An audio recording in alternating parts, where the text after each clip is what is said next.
Pledge of What did I allegiance. do? Of course. I pledge allegiance to the flag of the United States of America and to the republic for which it stands, one nation, under God, indivisible, with liberty and justice for all. Before we start, a little bit of housekeeping. I need a motion to amend the agenda to review the minutes from January 9th meeting. The reason for the change is that the meetings did not reflect that Director Stegmiller had presented the audit. ODE is requiring that as part of the integrated plan that those comments be reflected in the minutes. And so, and you have all the copies. I do? Yeah, nobody else does? Nope. I have no idea what you're talking about, so I know, sorry, I thought they were already out. So it's just the highlighted right there. That's the only thing that's changing, just to say that, that did present the audit. Thank you. Once you guys have those, I do need a motion to amend.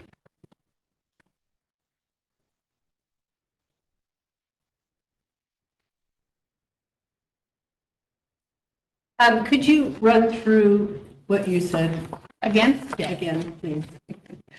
So the reason for the change is the minutes did not reflect what Director Stegmiller. Miller had presented, that he had presented the audit. ODE is requiring that. And so we're amending the minute. Correct, from January 9th. The minutes just had the motion, the action part, the motion and the second that you all voted yes, but it didn't say that he presented the audit. Member Schmidt moves that we amend the minutes to represent Director Stegmiller's presentation. There's a second. Member Brownell, second. Having a second, is there any discussion? Hearing Gary's hand in the air? So ODE wanted us to add this part where the auditor said we wrong. Yes. Yes.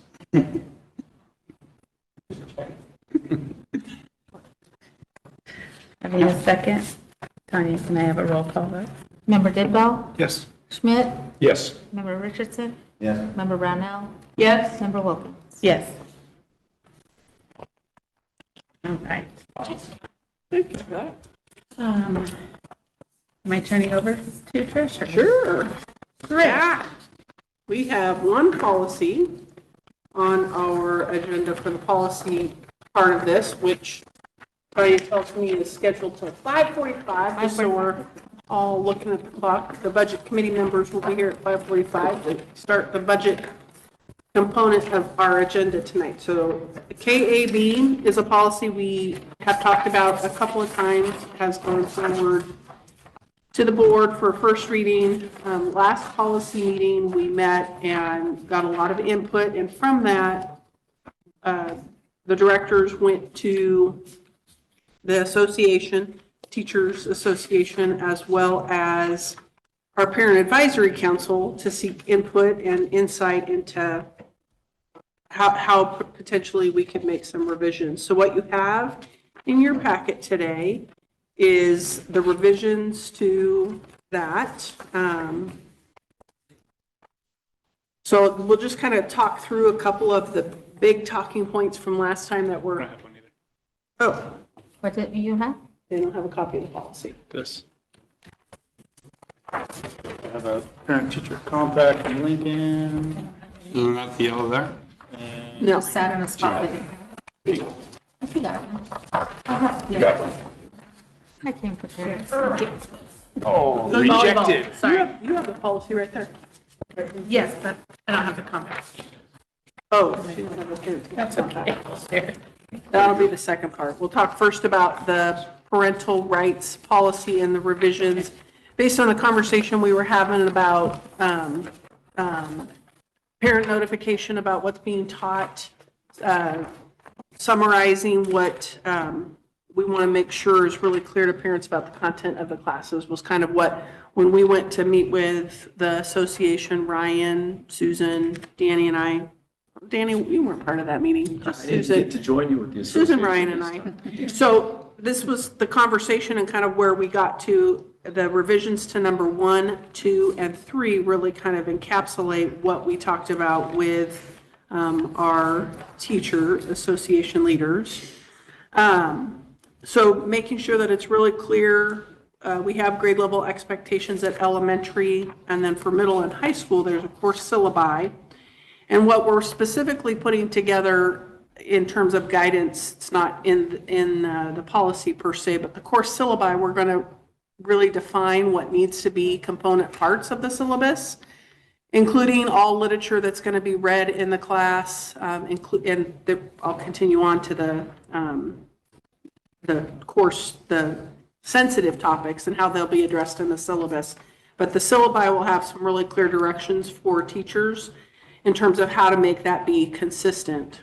So one way parents will be notified is course syllabuses go home to our parents, and our teachers expect those to come back with a parent signature on them. So that would be a way that our teachers are communicating with the parents of the students in their class. The curriculum materials that are being used, we use Canvas as our district learning management system, and we have district Canvas guidelines that spell out what needs to be on the teacher's Canvas page, including PowerPoints, and any information that the student needs in order to complete assignments, those types of things. And so again, making sure that it's clear to teachers that anything that is of sensitive topic in nature, going to number 3, sensitive topic in nature such as sexual behavior or attitudes, racial relations, or mental health issues would be in that Canvas course so that parents can review that. Parents can also reach out and talk to the teacher. That's what we always encourage when they give us a call as well. So those were some of the things we talked about with our teacher leaders and some edits that were made to kind of spell that out a little bit more. There will be some other work with the course syllabus and the Canvas to ensure that they have the content we expect teachers to have in terms of notifying families. The accessibility to reading lists and supplemental materials did not change from how it was previously. We did, based on our parent input from the Parent Advisory Council, we started linking policies, for example, in number 5, written instructions on how to opt out of curriculum. So that's policy IGB HD. How parents can access the library books, how parents can access the district's budget. So again, we were just linking spots where parents can read more information about where that can be found at. Number 8, the academic plans for their students. Those are found in PowerSchool, but they can also reach out to their counseling office to find more information. Immunization requirements, again, the link, because it's posted on the district website. FERPA policies, and then the board having 2 listening sessions annually was something we did not edit or change. Through recommendation and conversation, there was a question around student organizations, school clubs, and making sure that parents understand they have a right to access the information on school clubs, and then also have the right to specify when they don't want their student to participate in a school club. We have a policy, IGDA, that is being passed around that already addresses this. So just like we did in number 5, number 10, we would write something and have a draft of some language that we would add in addition to what we have revised up there, and then link policy IGDA for the parent to click on to find more information about student organizations and their rights as parents. So those were some of the edits we came up with and are bringing forward to the policy committee today. Will you be adding those to, that's like 12? Yeah, so probably where we would put the part on student organizations and clubs, we would add probably up like near number 5, where that's also an opt-out of curriculum. So we would move things down. So when we take this to the board for approval, we would have this added, and this is what we have drafted. Parents have a right to accessibility to information on student organizations, clubs, and the ability to specify when they do not wish to have their student participate, and link policy IGDA. Currently, what happens in our clubs, and per the board policy, it specifies that we have to have district guidelines on how student organizations and clubs are run. For K-8, currently, it is parent permission to participate in any of the clubs that we offer at those 2 levels. For all student organizations 6 through 12, information can be found on the school's website. It actually specifies the name of the club, what the club is. In addition, at the high school, parents have several opportunities, including tomorrow night, 8th to 9th grade parent night. There will be a club fair in the Commons where parents can get more information about the various clubs offered at Grants Pass High School. And as per policy IGDA, parents can contact school administration when they do not wish for their students to participate in any of the clubs offered at Grants Pass High School. So it's our suggestion that we just add that additional right in addition to the edits we've made today on clubs and organizations. Joe. I don't want to throw a monkey wrench in here at all, but there's just, when, on number 3, families be notified through course syllabi or opt-out letters of sensitive topics in nature, such as sexual behavior, attitudes, race relations, or mental health status.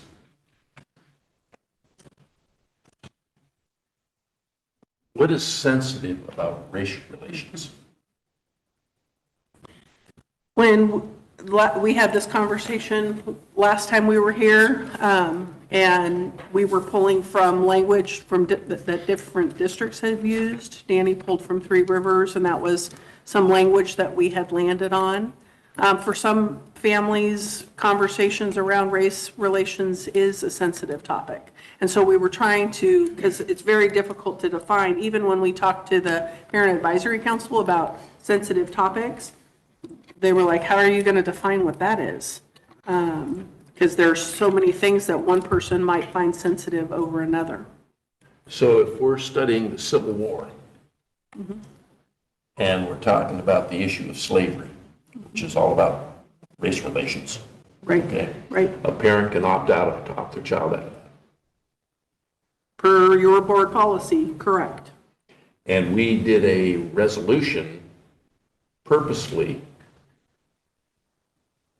written to eliminate the word race issues. I'm opening a can of worms, I know that, but it's a concern to me.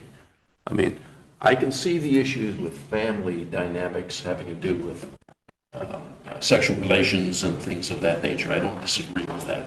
Because it gets into the issue of religion, it gets into the issue of health, it gets into the issue of all kinds of things. But I'm struggling with the race relations one really here. I mean, sure, I have problems with the racial issues that are going on, the way they're being dealt with. I'm a pretty conservative guy. But saying that race relations is a sensitive topic, I'm struggling with that. Well, so it really goes back to what's sensitive. Are we really, who defines sensitive? Don't the parents? If some parent, they can define the whole curriculum. They opt out of it. Of course, then they have to alternate.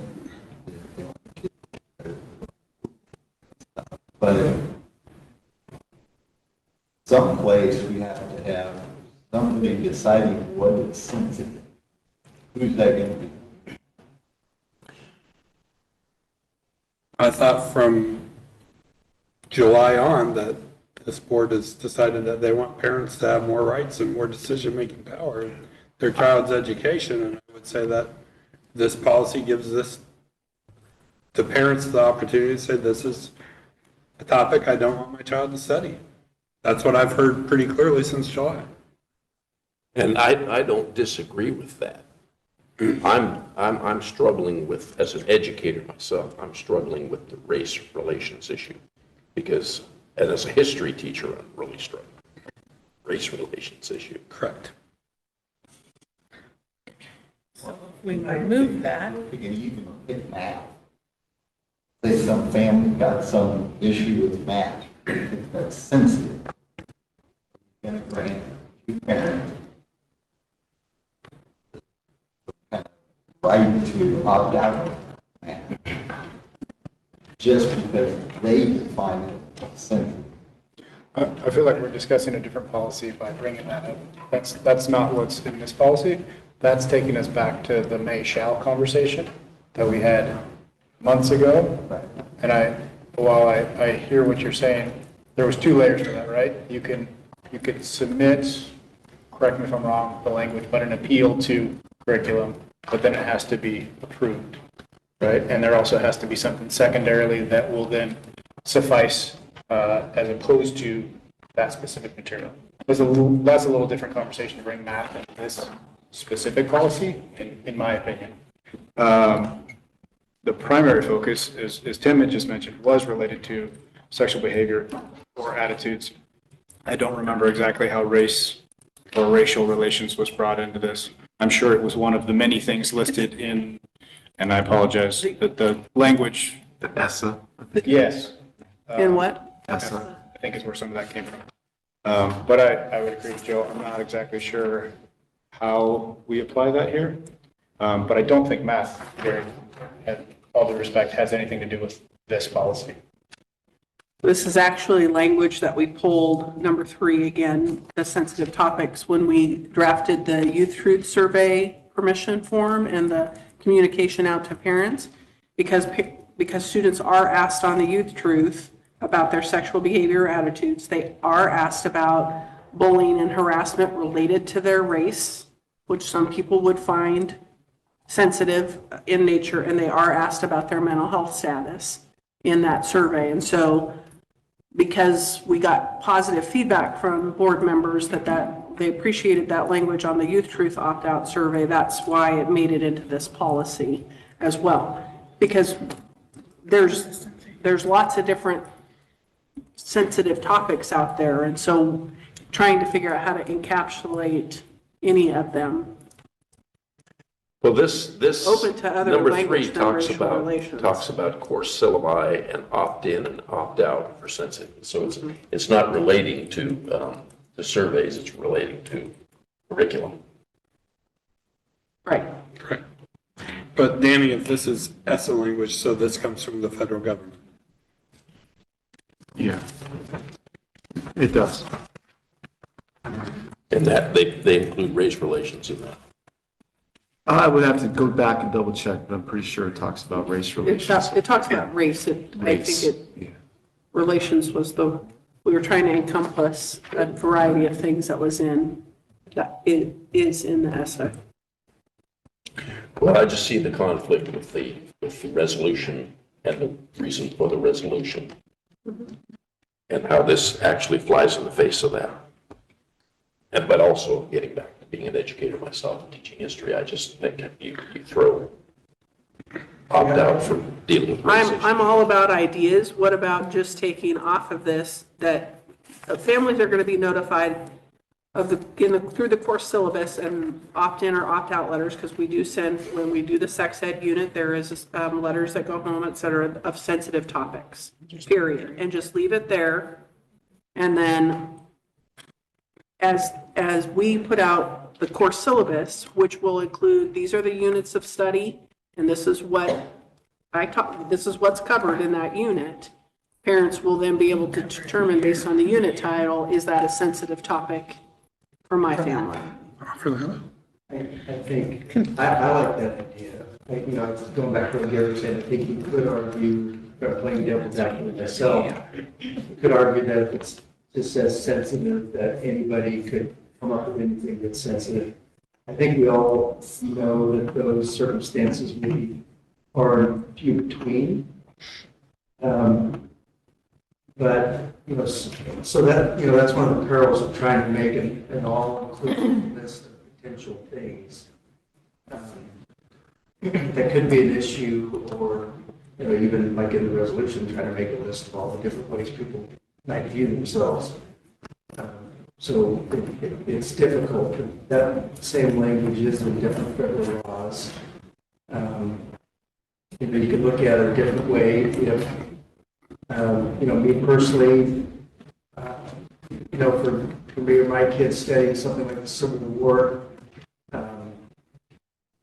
I've never found anything too offensive about the teaching of the facts of what happened and racial attitudes at the time and how different people have been treated, over time and throughout history. Well, Jim Crow, Civil Rights Act 64, 65, I mean, you can go on and on. Right, and so I don't find that offensive, is what I'm saying. However, the tone and tenor and the way something is taught could be a problem with somebody. For example, if you are Jewish and the way that things are being taught about the Holocaust, it may not be something you want your kids to be taught in that certain way. Can I offer a suggestion? Is there a way that we could leave it with sensitive subjects and then allow the AR? May I mention that there was a case earlier in the year where a parent was upset that they were given special notice about a sensitive, what they considered a sensitive book, that the teacher did not consider sensitive. And so it goes back to Gary's point, who's making the decision as to what's sensitive and what's not, because for one person it might be sensitive, for another person it might not. And so that's why the conversation with our association leadership was around the course syllabus being the communication tool. These are the pieces of literature we will read in the, with the complete title, author, and then these are the units of study we'll cover in the class with as much information as you can provide in a syllabus. I mean, you don't want to read a 10-page syllabus. You want to try to condense as much as possible, but give enough information that parents can decide. So that would be really, the expectation would be it would be explicitly spelled out in the course syllabus. So the logical problem with that, number 3, is parents get to decide what's sensitive. But the district has to put the information in the course syllabi about what's sensitive. How does the district know what to put in the syllabi so that the parents can decide what's sensitive, whether or not? But some of that falls on the parents' responsibility. If it's in the syllabus and says, I mean, I looked up The books that were going syllabus to is be going to read. be some short summary of what's going to be taught in the course. If whatever the parent considers sensitive isn't contained there because the district didn't know it was sensitive to the parent, how's the district supposed to know that? I think that kind of goes back to what you're saying, though. If the book is listed with the author, with the general thing of what it is, the onus is going to be on the parents to determine, I'm going to look this up and see if it's something in one of my things I follow, if it's sensitive for me and my family. And on the district side, there is, Trish explained at the beginning, that there is work being done to be more specific about what is included in the syllabus. So knows every single little nuance of every class conversation and you're going to be able to let us know. But are all of the topics, all of the materials, all of the required readings going to be included in that? So you are going to get a very good picture of the content. And like we talked about with the book earlier this year, providing an asterisk next to obvious sensitive material, something that creates a pause. I'm truly not sure about the racial relation phrase, words in there. I think most everyone around the table would agree that sexual behavior and attitudes is a sensitive topic. That's what we're talking about relative to this book that was an issue. I think it would be silly to remove that from this policy. It's a big reason why I think we have lost students from our district as well. And the lack of transparency on books like that or anything like that that's going to be read in classes, given as material, I think is just silly in my mind, and I apologize if silly is the wrong term, but to leave to chance. I think that's a bad idea. That's one of the reasons why I specifically asked last meeting that we do have something like sexual behavior or attitudes and that ESSA language to kind of define this a little better. Now, as I look at it, I'm not sure what that means relative to racial relations and what that affects. I can understand mental health status is something that parents are going to want to know about if it's being discussed, but We're really talking about critical race theory, I understand that. sure, right? That's what we're talking about. We're not talking about the Civil War, we're not talking about the civil rights issue of 1964. We're talking about critical race, and we're talking about Black Lives Matter. Those are the sensitive topics. Yeah, the politicized topics. We're not talking about teaching history. It's the politicized topics. I think most reasonable people, if they read it, they go, But yeah, the it's unintended controversial. consequence is legitimate. It's allowing to pick and choose. But again, this is a parents' rights policy. At what point do we, well, I expect them to be parents from day one, but that doesn't always happen. I think at some point, we're saying to the parents, these are your rights. I don't know how many people are going to come to us and say, I don't want my kid learning about the Civil War. Yeah. We will have parents coming and saying, I don't want my kid learning about the Holocaust. And that's unfortunate, but it's the world we live in currently. I'm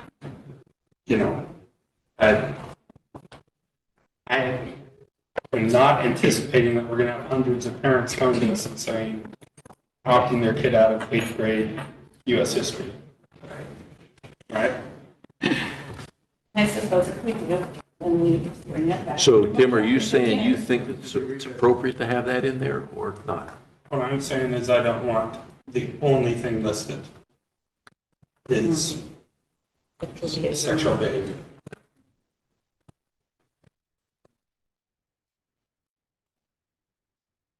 I mean, I Take them realize, out, yeah. take them all out, or leave them all in, but don't just leave it on it. Maybe it could be a reference to the politicized topics, controversial politicized topics or something like that. I don't know if that would- Defines that. I was going to say that kind of goes back to who defines Yeah. that. Again, who Well- defines it? It's the parent. It's a parent's rights policy. Yeah, we're going, I know, like I said, I didn't want to put a fly in the ointment, but I did. And, I'm glad you recognize you were doing it. Can I ask, just to give that conversation a break for a second, because pizza is here and budget meeting is going to start in 15 minutes. Are there other parts of the suggested revisions you don't like, want to talk more about? It's different than what Trish read. Sorry, I'm a little bit late. Well, it might be because I was a little bit late. I'll just show you. I got 3 ideas. One was on the, here. These are just, one was on the student organization, since we already have that policy, and there's guidance in that guidebook. Just putting in some language there. It sounded like you already had some language that you thought of, Trish? or- Yeah, it's close to what you have drafted. I wrote accessibility to information on student organizations, clubs, and the ability to specify when they do not wish to have their student participate. Policy IDEA. That sounds good to me. And then number two, or sorry, let's see. Yeah, that was number one, proposed language. Right. And number two is just considering the idea of a name change. We kind of bantered that. I don't know if this is desirable or not. I'm just throwing it out there as a test, whether it can be shot down or not. But- Name change on what? The policy. Policy itself. Oh, So right. policy rights and district transparency, or just parent rights and transparency, or parents' rights and educational transparency, something that captures those two words, because I think that's what we're really talking about in the policy. It's about rights and transparency. Just a thought on that. And then the last one was on number 10 on FERPA, just adding a little bit of meat to that one. So the language I put here is a suggestion where annual notification of FERPA rights regarding access to amendment and disclosure of their student's record. And I just put as a note down at the bottom that the federal law actually lines out what the annual notification is supposed to say. And that's in the bullet points there. Inspect and review the child's record. Seek to amend the record if they believe it to be inaccurate, consent or not to disclosures of personally identifiable information, PII, and file a complaint with the U.S. Department of Education concerning district failures to comply. So those are the things that the federal law actually bullet points. I'm not suggesting we put all that language in there. I'm just making a note of why that is. So those are some of my thoughts. So which one do you want to shoot down first? Name change. I think we need to have a hearing on changing policy, make sure we're following. Yeah, there's been some talk about that, but not widely. So I guess I'm just interested if it, I mean, I can let that one go. It's a thumbs down. Which one are we? Changing the name from parent rights. Yeah, I'm not happy with changing the name. And number one, you said, Nathan, was covered in what Trish read. So we're okay on that one. It doesn't have your approve or deny language. So that's one of the questions I had. It allows you to deny ahead of time, but and I just have curiosity on how that's actually tracked, but Well, the way I wrote this was to try to capture it either way, because the guidance that Tim sent, actually had language between grades 9 through 12. It was parents can notify the administration. It's not necessarily kids have to bring a certificate home. But in the grades, not a certificate, but a permission slip. But at the grade school level, the permission slip. K8 is a permission slip. Right, so I worded that to capture both of those, so if they follow the references to those documents, they can see exactly what is existing already. So, from my perspective, I wouldn't want any language about clubs and organizations other than point them to the other policy. Change that one some, that's fine. But I really don't want to have stuff in two places. We have a lot of work to do if we don't want to put stuff in two places. There's a lot of stuff in two places here. And it's a bad deal. Well, I think that's one of the reasons, at least in my mind, that we're doing this policy to consolidate some of that in one easy place to find and direct parents to where they could find more about the information. So I'm not suggesting we put a lot of language in there with that. I'm just saying the language should be just to point them to the thing about clubs, not to put any kind of spin on what the policy is going to say. I think it's fine to let the parents know when they come read their parents' rights, this thing about clubs, but if you don't work the club thing, you want to know what our policy is. And that's really all I can still put to the point that we know about what's already existing. Kind of like number 10 for FERPA that lists the policies that are already addressed. But the issue I have with the FERPA one is, it's, if you don't know what FERPA is, you wouldn't even know what that's referencing at all. Oh, yes, it's down, it talks about what it is down below in the legal references. Keep going down.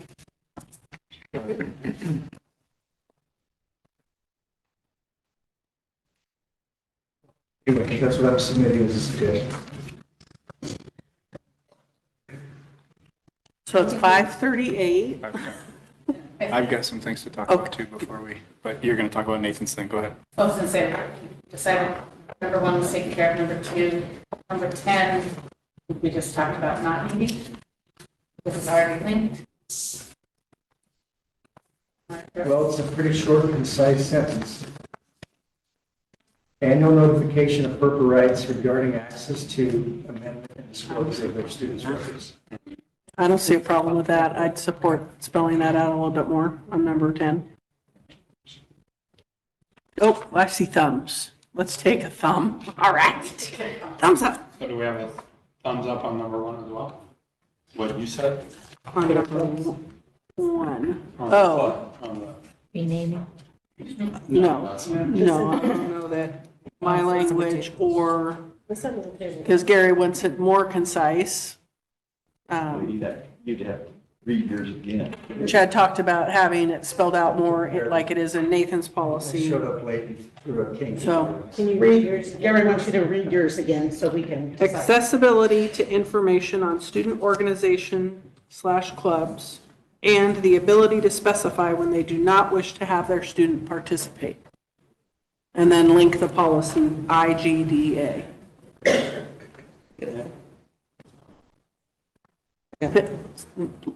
I'm sorry, I'm lost. Where exactly are you reading? Which number? She's She reading doesn't have something it I on there. drafted. She just drafted it. Ah, So if you look at Nathan's number 1 on his, yes, it's not even on what we have drafted today. right, right. And so we drafted some language knowing that Nathan had some concerns about clubs and organizations, wanting that to be part of the parent rights.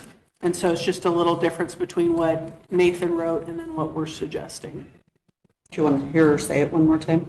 And what you're suggesting would be which number 12? It would or- probably go It would under probably go like 5. under number 5. Like it'd be 5.A, but really will become 6. So since they're very similar I mean, in this doesn't opting fit in and after opting the board will have 2 listening sessions and then you throw clubs in. it fits right. Yeah, no, but we would redraft this and send this out to you before it would go to the board for approval.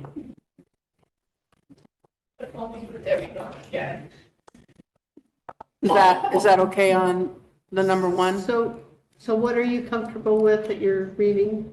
It basically points parents towards policy IGDA Yes, that allows them to have that encourages them to have information on student organizations and clubs.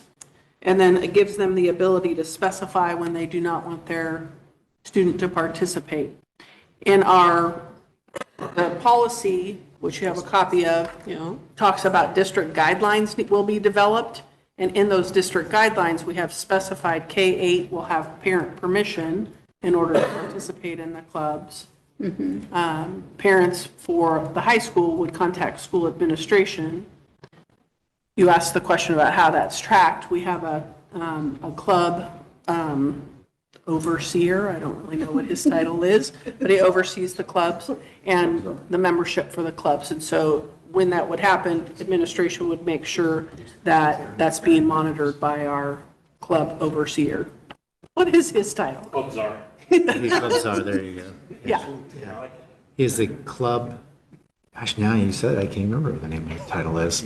Club, Anyways, you had before we wrap up this policy committee, you had some things you wanted to.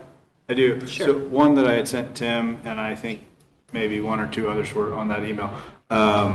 Families will be, number 3, families will be notified through course syllabi and opt-in out letters. I think you might even have that listed on your maybe not, Pages anyways. from that. So instead of or and of sensitive topics, and then on through the list of things that Joe kind of took us down that trail, changing or to and. Yep. How do people feel about changing or to and on number 3? And I'll tell you why before you give a vote, unless you don't care. I'm wondering what the teachers feel about that. That's what we do. That's what we do anyway. That we send opt-in, opt-out letters on, for example, sex ed unit.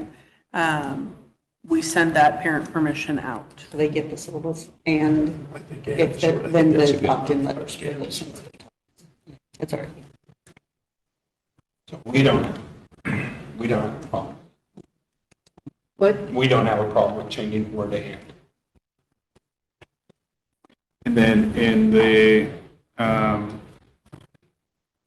we missing, did I just overread surveys? Are they no longer in this policy anywhere? They're right on Number 5. It says, i.e. sex ed surveys. It's exactly how it was prior Okay. when we first drafted it. For some reason, I was thinking that was linked in number 3, so.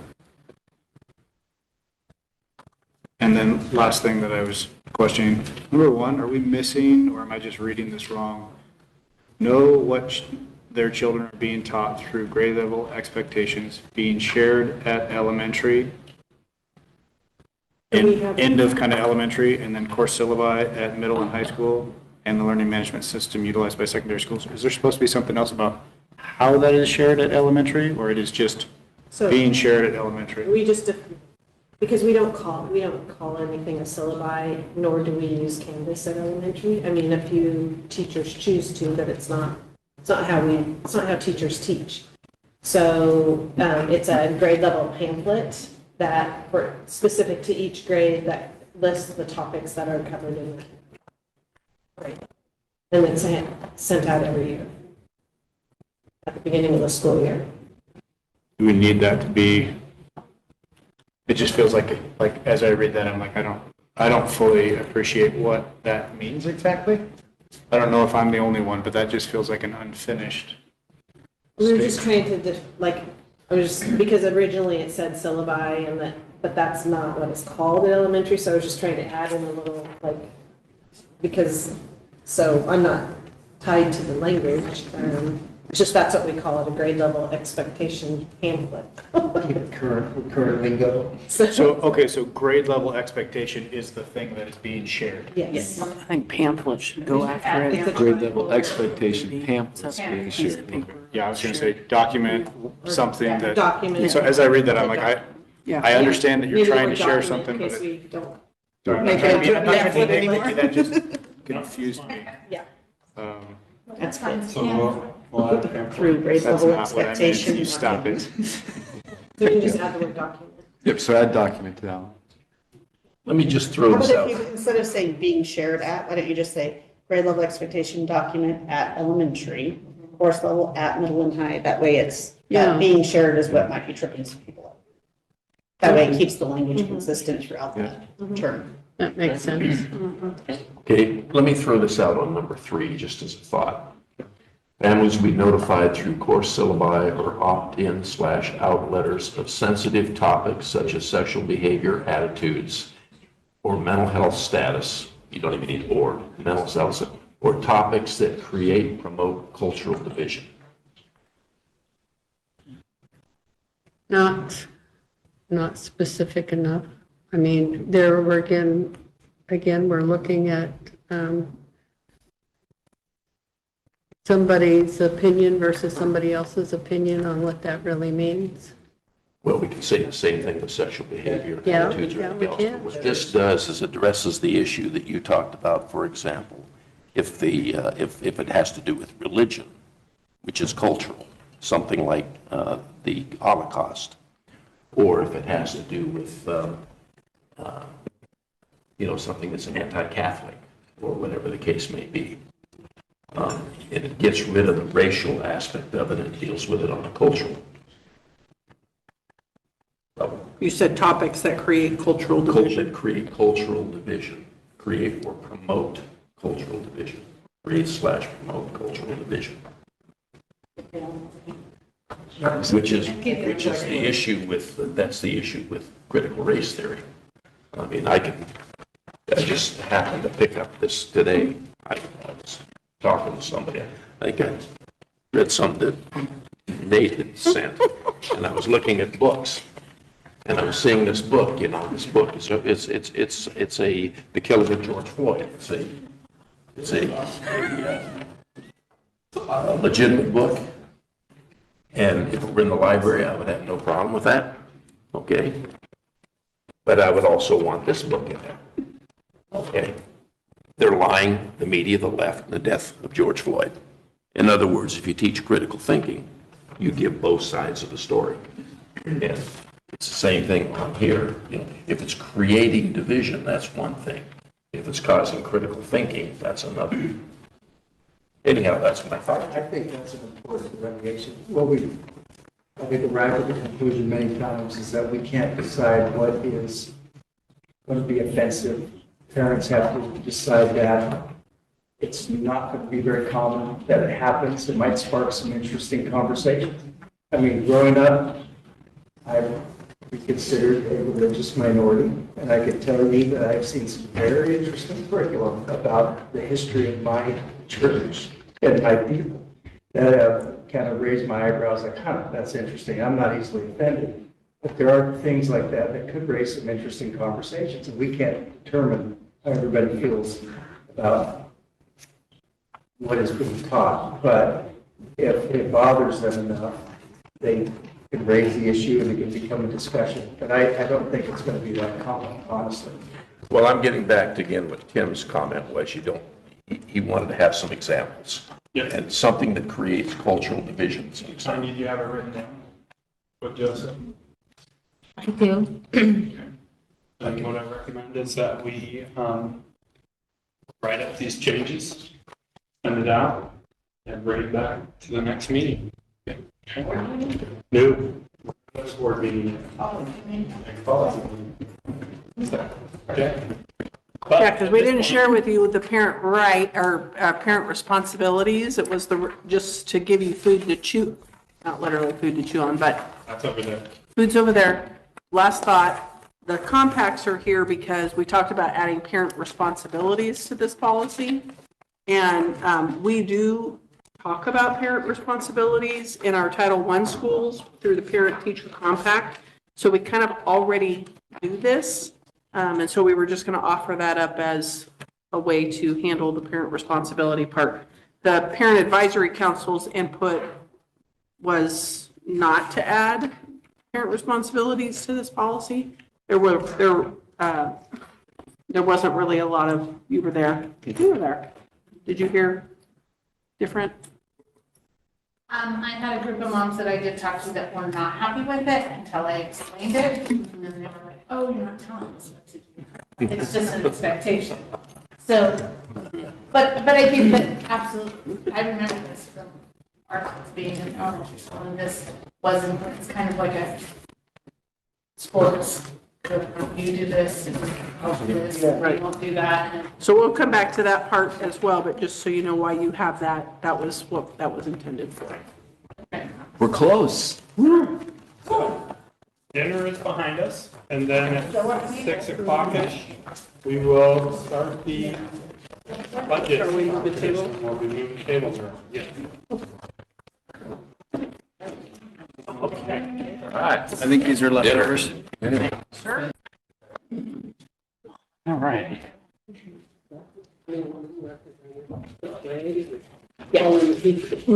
Peter, Aaron, are you putting the PowerPoint up on the screen? Thank you. Very good. All right. Awesome. Well, this is tonight. We're here, February 27th. Folks, we're talking about the budget tonight. We're not going to have a budget document for you. That's still months away, right, Sam? But we did want to share some information with you, and we wanted to get some feedback from you before we get too far into the budget process.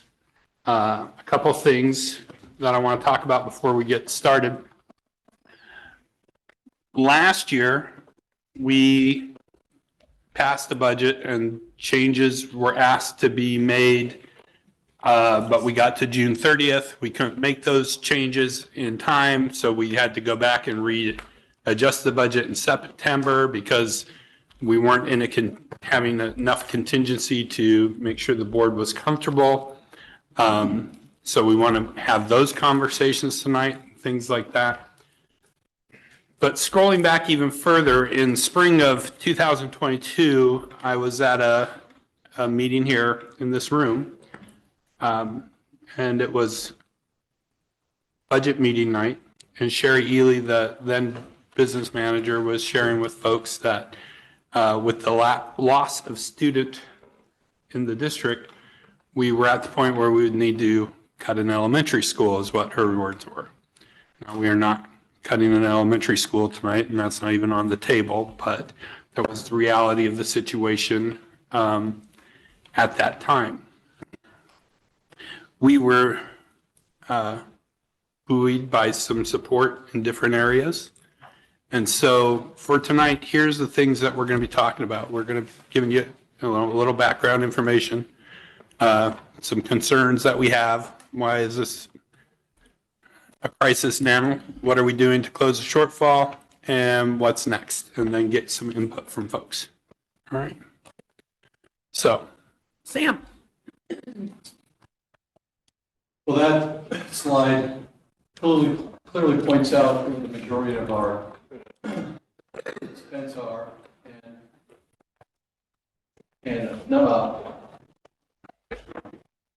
a whole lot can change from that. There can be change, but that number is pretty solid as far as what's required at this point.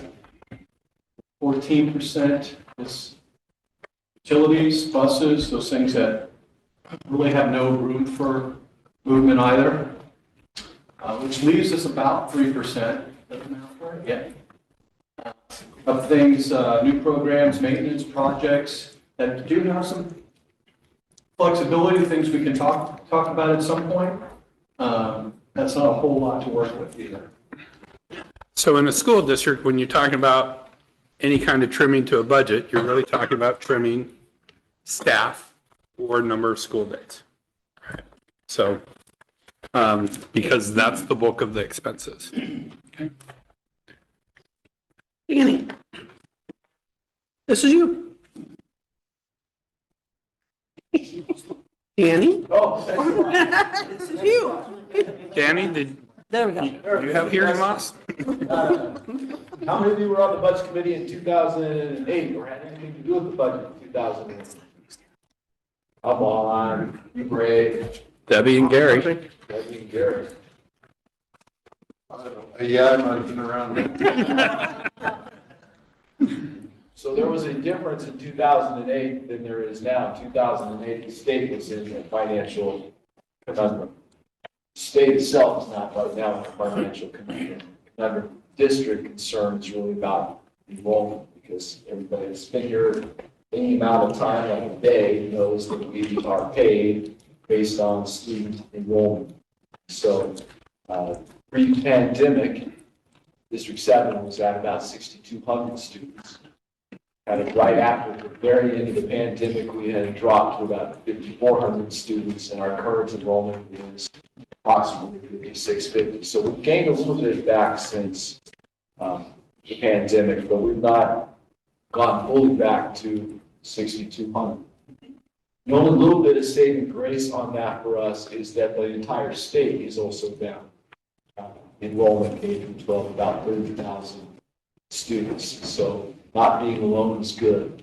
If I did my math right, if each student is approximately worth $10,850, it's about $6 million in revenue that we're not generating over where we were at our peak. So that's a concern.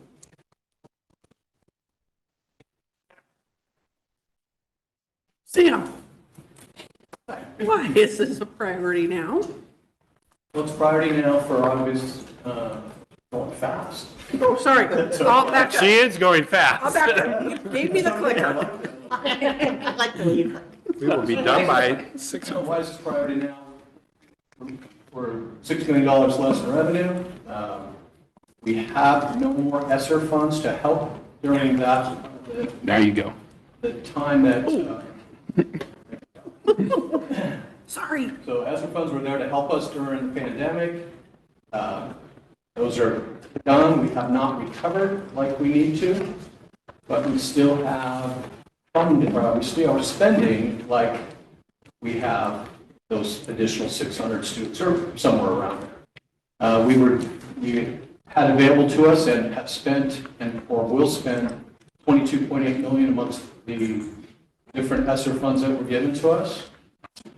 We have some that we're going to finish spending them this year. Actually, we're going to finish spending them by September of 2024. So a few months into the next year, we'll be spending the last bit, and that will be it. But we are thinking now what we have to do, knowing that those are not going to be available to us anymore. So we've talked a lot about why our numbers have gone down. And though there are small numbers that, maybe have gone to other educational choices, maybe homeschool or private school, that's really very, very small numbers. That's not where our kids went. A lot of the kids that we lost actually just moved out of the area and even out of the state, which, like Danny said, it's the whole state that has lost enrollment.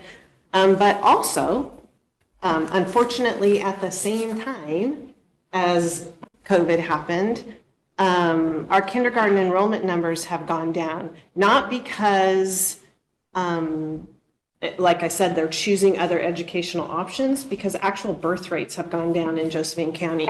So we have, pre-COVID, our kindergarten classes were anywhere from 410 one year, 400, a high would be 440 one year, but 400 and a little bit. And now we're 300 and a little bit. And that actually matches the birth rate that Josephine County, so not options, All Care shared with us data that All Care shared with us data that they have on birth rates of their clients. So it's not total birth rates for the county, but it's birth rates of All Care clients by address. So at the point of when they went into the hospital and had their child, if they lived in District 7, then they have that data. And so we have it by school. But so interestingly enough, the 5-year-olds, the number for 5-year-olds of options clients, which are the majority of our students, but not the totality, was of 5-year-olds right now is 320. So 5 years ago, 320 Josephine or District 7 students were born. Potential District 7 students were born. Our kindergarten numbers this year right now are 325. So I don't have data of what was the birth rate of the current 6-year-olds or 7-year-olds or 8-year-olds. I've asked for that data, but the bottom line is, yes, lots of people moved, but also our Josephine County birth rate has declined, and those kids now have coincidentally hit our schools at the time of coming back after the pandemic. So the projection, the number of 4-year-olds that were born 4 years ago, 336. So all the numbers average up in the 320s. So about 100 kids less than what we had hitting our schools pre-pandemic.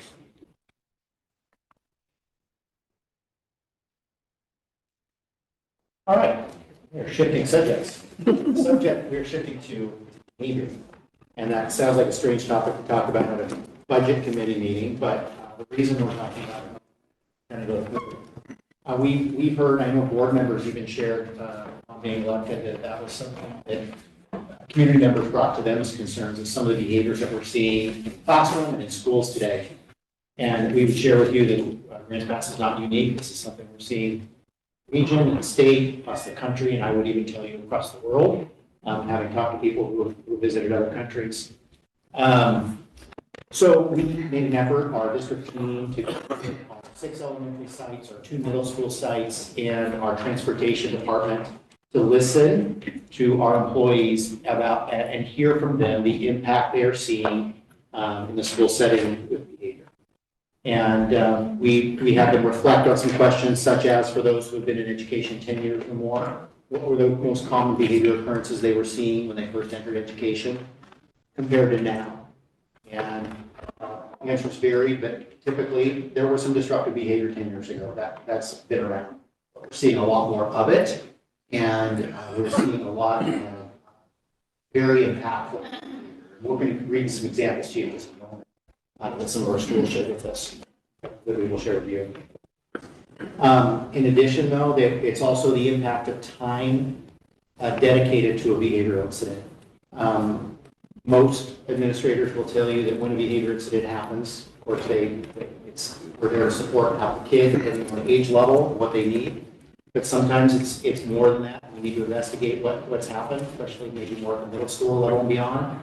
And then once we've determined really what's happened and how to remedy what's occurred, it's oftentimes convincing the parent what we found was actually the truth.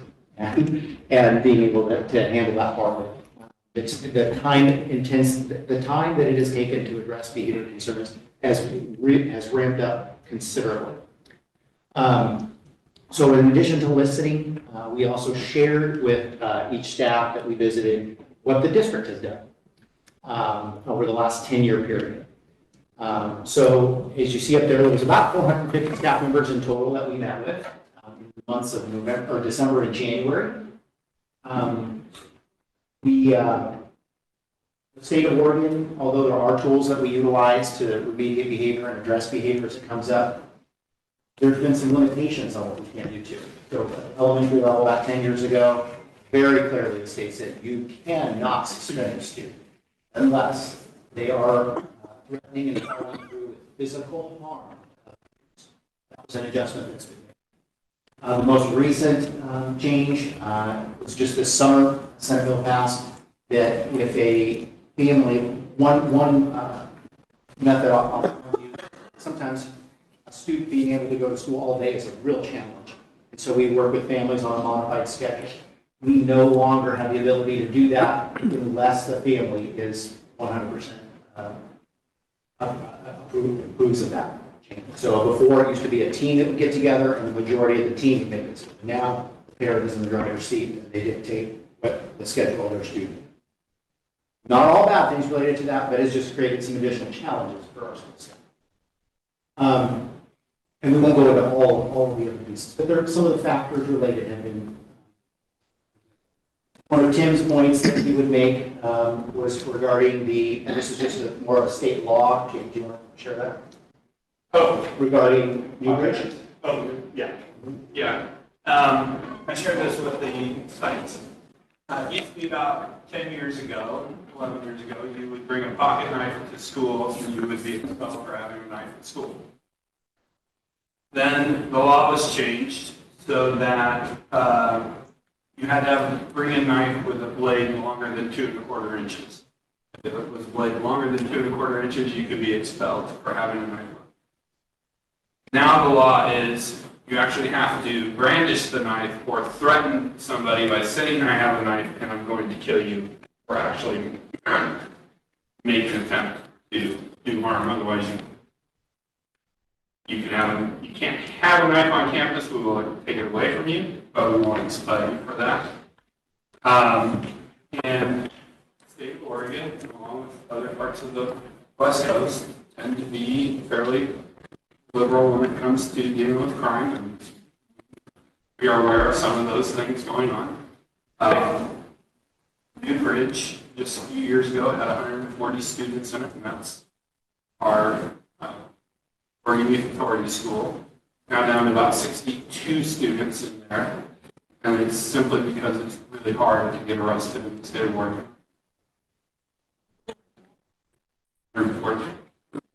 So they actually are built, they have one little dorm that's completely, so, so it's just those kind of things that we see, and it causes that escalation behaviors because those are what our children are seeing from reality. I'm just glad to know that a 2-inch knife is safe. Yes. So, but it's just a changing scenario. It's challenging to expel a student from the state of Oregon. I don't want students out of the classroom. While we're talking about special education, I'm going to hand it to Vanessa real quick to talk about what we're seeing as far as numbers there. Just kind of piggybacking on what Susan was talking about, and the decreased number of students coming into kindergarten. But what we are seeing is an increased number of students coming into kindergarten that have already been identified as in need of special education services. They're already on an individual family service plan that will become an individual education plan when they come into school. We're looking at around 60 of those students coming in, of the 300-ish, will already require special ed services when they walk into our doors. Those are the ones we know about. 16 divided by 320, or 19% of your students are in need of additional services. The ones we know about. Not the ones that the bus goes by and they're like, oh, school. That percentage used to be, let's say, 5%. Probably closer to 8 to 10%, maybe less than that. These are the students we know that will be in kindergarten and we will be having meetings with their families this spring to prepare for what we need to do. And I think it's important to note that the state of Oregon provides funding for 11% additional funding of students identified in need of special education services, up to 11% of your total population. All right. So overall, our total population of students needing services is about 16.5% right now. 883 students in the district are on IEP. So for a while there, we were The other big change in special ed is are the number of students that are considered high cost disability. So the cost of educating them is over $30,000 just for that one kid. We submitted 4 last year. We will submit around 17. So how does this impact the budget? Is that if we're receiving an additional weighting, so, and you saw it's at $10,800 per student on IEP is then has $50,000 allocated for their service, up to 11%. When you start reaching 20% of your student population services, that really waters that allocation down to 50,000, right? So the need is there, but the funds to serve the needs are not. One of the rules about special education is you can never decrease your spending on special education. So if I spend $5 this year, I have to spend $5 or $5.01 next year. I can't spend $4.99. The federal government will not allow that. It's called maintenance of effort. You have to maintain. There are some minor exceptions in there. How they have to cost student who moves out of your district, then obviously you can make that adjustment. So you cannot make that adjustment. Those relate to our behavior discussion because they're seeing that early intervention in early childhood special education. Are we seeing that? Sorry to interrupt. Are we seeing that, or do we know if other school districts are having that same challenge that everyone's over 11%? Yes. So back to whoever said, maybe Danny, it's good to be normative, that something's going to have to change eventually. That doesn't help right now with budget, I know, but just So that's normal. there are talks happening up at the state about changing the allocation, but school districts are very clear. you cannot change the allocation without having designated funding for it. So for example, we could be at 19%, but if Medford were at 20%, our actual funding would go down because Medford being bigger and having more would take more money from the pot. So they have to increase the allocation before they change the 11%.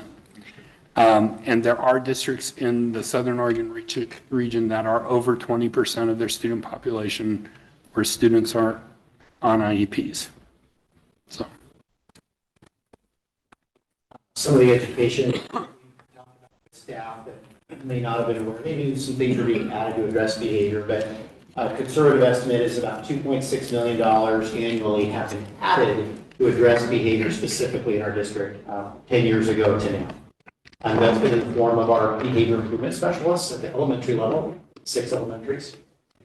Skills trainers at our 6 elementaries and 2 middle schools that are work through options. And Gladiola. Thank you, and Gladiola. And then also our learning centers that have been in all 6 of the elementary schools. And middle schools. And middle schools, thank you, yes. So it is not as though the district has not tried to invest in that. There have been investments, but simply we're continuing to hear the need that's out there that is continuing to elevate. And that really goes to that fourth bullet banner. So we've seen, just as I mentioned earlier, increasing need to respond to behavior. We've also seen teacher burnout. There have been a minimum of 2 resignations this year specifically because of student behavior. So a few of those stories related to that. We had some principals share those. I would, Susan and Trish and I are going to just read a few of those to you. Some of them are a little bit rough to hear, I'll just tell you that, but we just want you to know on a daily basis what is happening in our schools. Start with the second grade. Sure. So I'm just reading what was submitted by a principal. A second grader was upset after recess and wanted to go home. He left the classroom yelling inappropriate words, F this class and F this school. I don't think it was literally F. Tossing his chair and attempting to empty his desk. The resource room teacher attempted to talk to him down by the office chairs. As soon as he saw the resource room teacher walking down the hall, he took off outside yelling profanities and started heading to a busy road. Both the teacher and principal followed him and spoke to him from a distance because the closer they got, the more he ran away. It was the end of the day and the parking lot was busy with parents getting ready to pick up their children, and it was a serious safety issue. The principal was able to convince the student to come back into school and waited for the guardian to pick him up. The whole ordeal took over an hour from the beginning of the incident until he was picked up and required both the teacher and principal to give this individual student a very large part of the school day. Again, I'll reiterate what Ryan said. We're going to read examples. That happens daily at our schools. So we're picking and choosing a few to share. We have a second grader with 86 behavior incidents. Since the beginning of the school year, the majority of the incidents are for roughhousing, unsafe behavior, defiance, profanity, and vulgarity. A 5th grade student refused to leave an area because he was being rough and physical towards other students, used vulgar language towards the assistant, and kicked her in the stomach when she came close. The principal was called to resolve the situation. The principal gave the student choices, and he still refused to leave the area. Principal attempted to contact both parents, and neither would answer. No emergency contacts are listed. Principal stayed with the student until he was eventually able to convince him to leave the area and stay body. The entire situation took 45 minutes to resolve, and the parents never made an attempt to contact the school. Violence, inappropriate language, and physical aggression happens on a daily basis, sometimes daily with the student. Remember, Ryan just told you these are sensitive, and so I apologize for some of the things I'm about to say, but we have a middle school student who was playing a game he called Border Patrol. He took another student who was not playing the game, placed his hands behind his back, and kept him against his will in a bathroom stall because he had crossed the border. He then dry humped the student from the back, saying, "I'm pretending like I'm raping you." Student B was being held against his will. And yes, discipline did occur in all of these incidents. Of a kindergarten student who pushed a cart that was sitting in the office area and ran around the building with it, running around the building 11 times She was asked to get off the top of the cart. She refused. She was yelling at staff at what they needed to do, yelling, running, and hiding from staff, not following directions 17 times, left recess and ran around to the front of the building twice. She was physically aggressive by throwing a fake tree that was in the office at office staff, climbing on benches, throwing books, and throwing office items. That was one afternoon. Very briefly, here, the last one, 67 behavior incidents on one kindergarten student involving physical aggression, unsafe behavior, or roughhousing, or defiance over the first 4 months of school. So just wanted to select a handful of those for you and reiterate the need for additional investments in behavior in our district. So much so that even though obviously we'll need to make some reductions this year, we're looking at recommending additional reductions so that we can put more investments in behavior because it is that significant. Let's pause for a moment. Anybody have any questions about any of this so far? Yes. Did I hear at one point that there was a number like 63 incidents in a day within the district, behavior or something? 63 in a day? Or just that You one mean child? the whole district? Yeah, in the whole. I heard a large number at some point. No, nothing. I would say 63 in a week. I just It to might get be an idea possible. how much. But I didn't hear it. I thought Ryan said 63, I thought you said 63. This was for one student in the first 4 months. I was just wondering, 67. like, that's Review That examples is a big from number. this school year. It is. Yes. I haven't. And truly, we asked for examples. They gave us many more than this. We just kind of condensed it. Literally every day. Were any of those at Bridge or their? No. Most of these are elementary. Newbridge students are well behaved. They are very well. They really are. They got the point. Well, yeah. We haven't had no incidences at Newbridge this year, right? They did have to shut classes down one day. One day. I apologize. One day. Yeah. Susan, when the teacher and the principal, I think you were the one that read that one, were having to deal with this student that took 45 minutes to an hour. Who's in the classroom with the teacher's kids? That was the resource teacher. That happened to be a Special research ed teacher, so there was other adults. If it is the classroom teacher, then somebody else has to step in, whether it's an educational assistant, a specialist, the office manager, I mean. Or the students go to another room because the child is in a room floating. We do. It's called a room clear. We do room clears when, yeah. Because another thing that wasn't shared, but also rules changed. And again, I'm not saying this is wrong, but about, like somebody might think, well, why don't you just pick up the child and remove them? But there's very strict guidance on How many times might a room clear happen in a week? across the district. At the beginning of the year, 2 or 3. Really? You know, sometimes especially with the younger kids, as routines get established and we have a chance to put supports in for students and get plans and Yeah. things like that, then things can sometimes settle down. It's obviously a serious problem. I'm glad to know that we are responding strongly to that.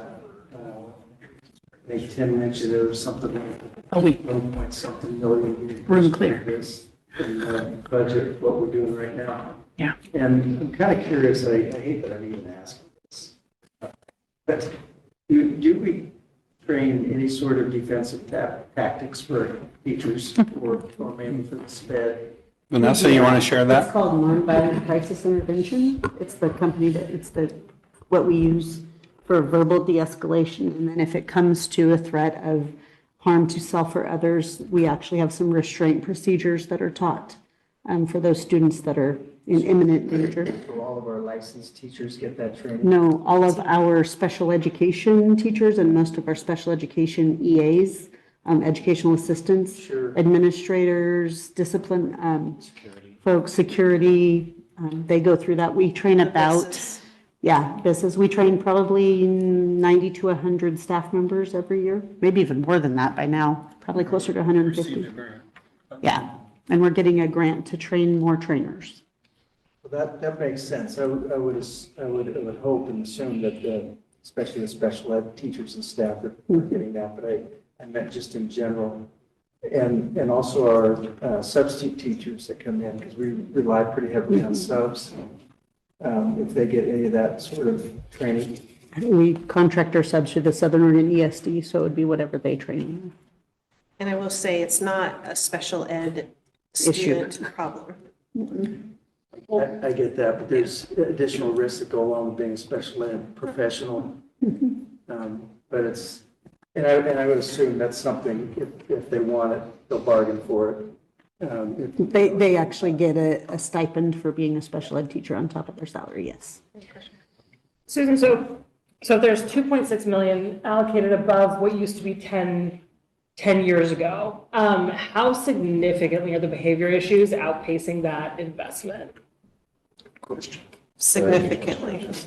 It sounds like a lot. I mean, it sounds like a lot, but I mean, like, I'm not sure how to quantify that. So we've invested, what, 2.6 million, is that what we said, Ryan, per year? So 26 million in 10 years? Is that what that actually means? Yeah. Well, yeah, over 10 years, yeah. Mhm. But So, we can't decrease it, or is this? oh, we can. That's different. Yeah, we can decrease that, but we're not going to. Danny's, or Ryan's about to share with you that we're going to increase it. So, okay. Yeah, go ahead. Jake Jake? kind of compiled quickly a very general number, but all elementary, So I would say for room clears. for room clears, where I the would say one at student, least one a week at each elementary, so I think six a week would be probably average. But like today, I had one and almost had it cleared twice in one day for a kiddo, so it can happen multiple times in a day. and again, the student that's having the trouble stays, and all the other students leave. I just, I know If it gets lots to of that us point, understand yes. it, but I If it think gets that's to a. that We try to get the other kid out, so we're not. Right, but I mean, that's very disruptive to the educational. Class to protect the other kids. Correct. Yes. So Quinn, it's just the sheer numbers. Yeah, no. So the investment, the investments we have made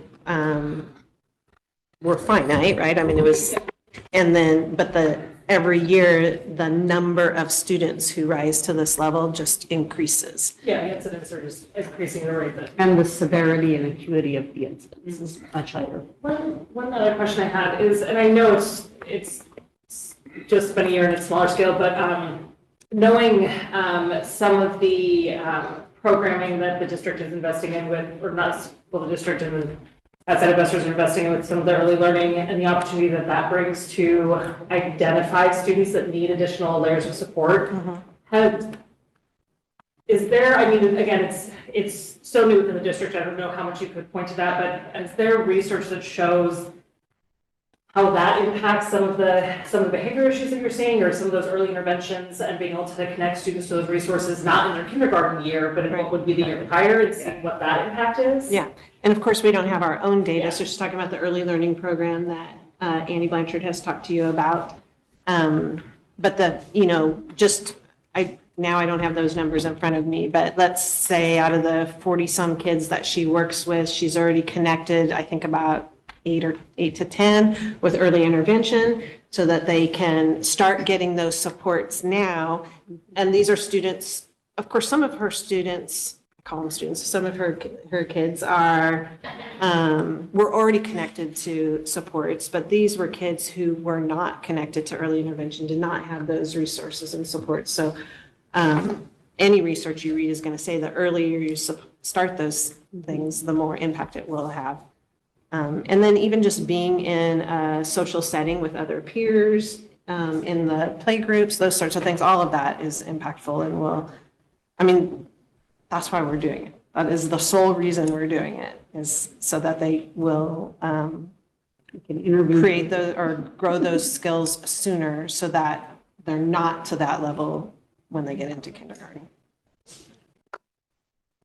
Two questions. One, first one is, do you have strategies that you know that are proven strategies that will positively impact the behavior? Not necessarily the personnel, but actual strategies that will do this? Or do you just have to find your way? I would say yes to both of those. Okay. So it's a combination of both. Do you have strategically have you determined how many people it would take who are versed in those strategies to be able to suppress the numbers that you're dealing with?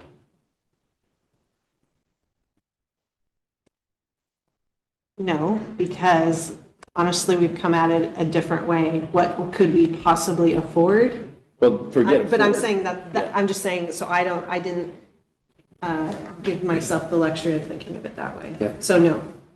But I could. That would be interesting to know, at least. You can't, it's never going to be exact, but to get. Right.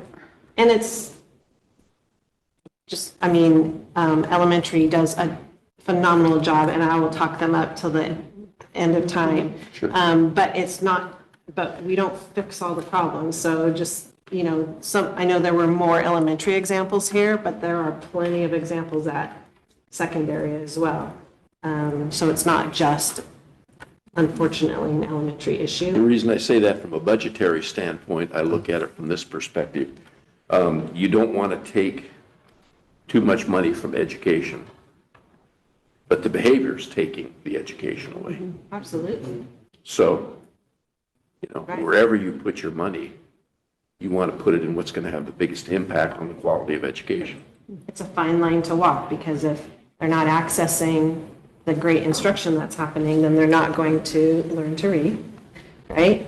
But at the same time, what is we've talked before about what is our coffee? Our coffee is academics. That's the reason that's what our strengths are, that's what our training is. None of this is our first calling or our first line of education, so we're all, you know, trying to figure it out. You need to support people. We do have a great partnership with Options. That is money, that's budget. We spend quite a bit of money on our partnership with Options, specifically for skills trainers, and they are of great support for us. John?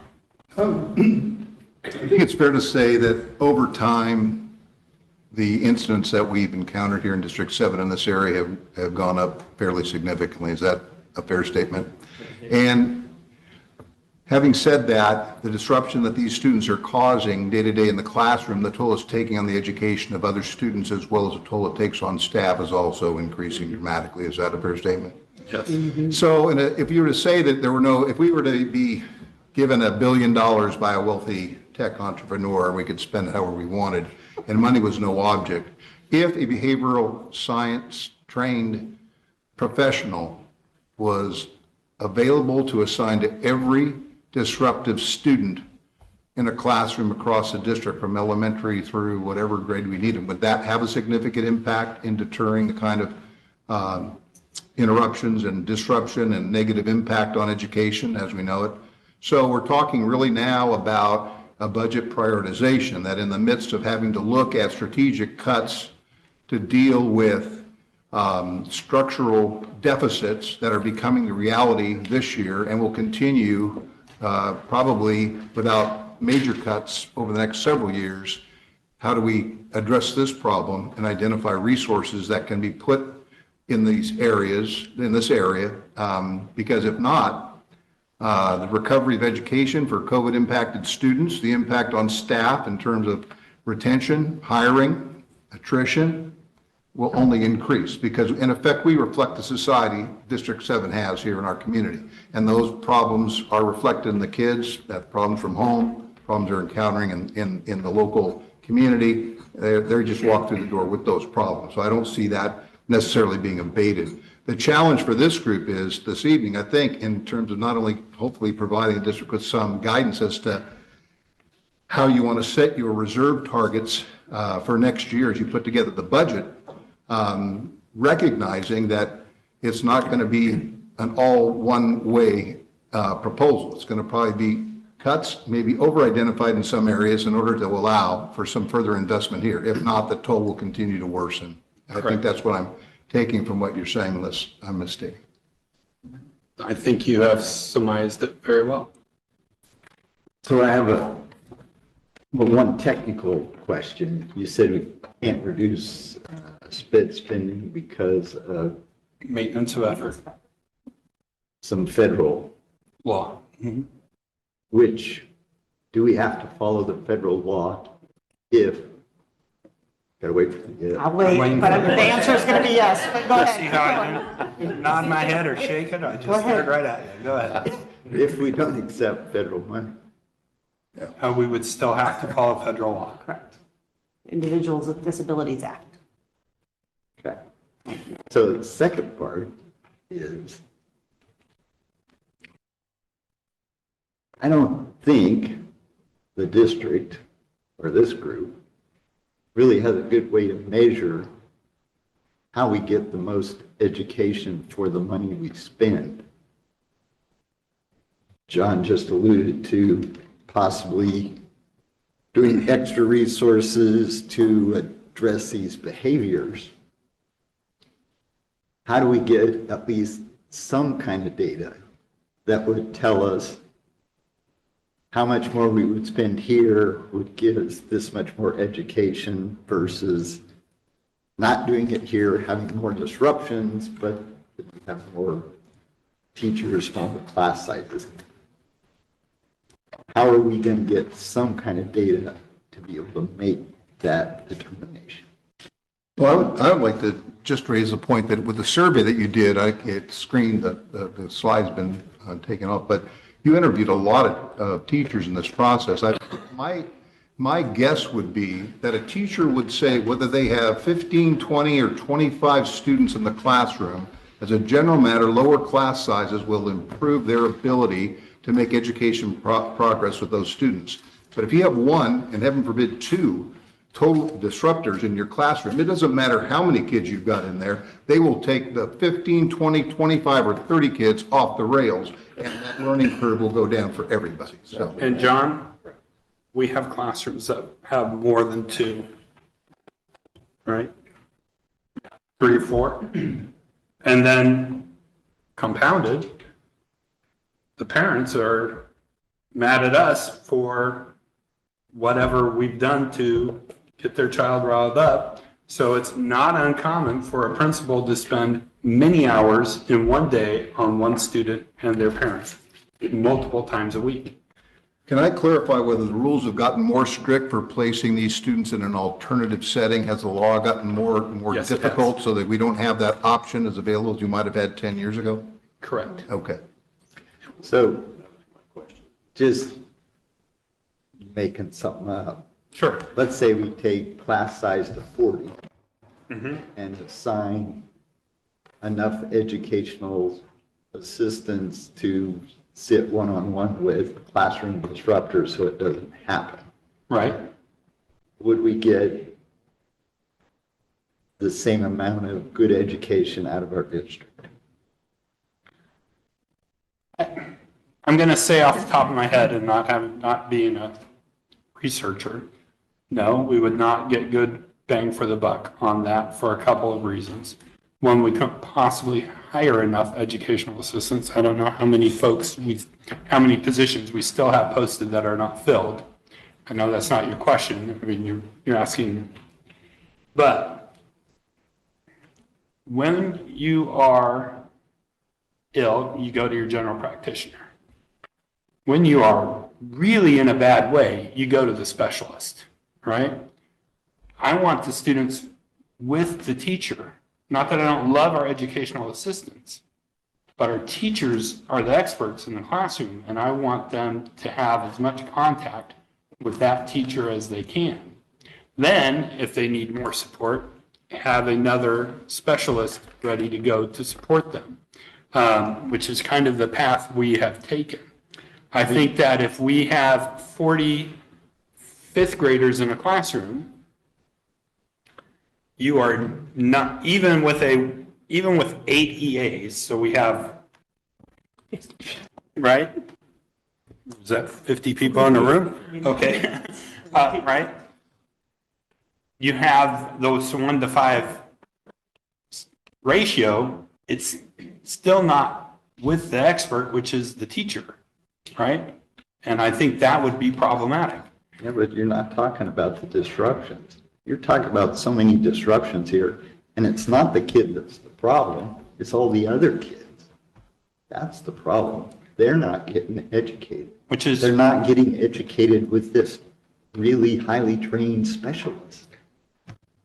Which is why Ryan was going to share the investments that we are planning to make.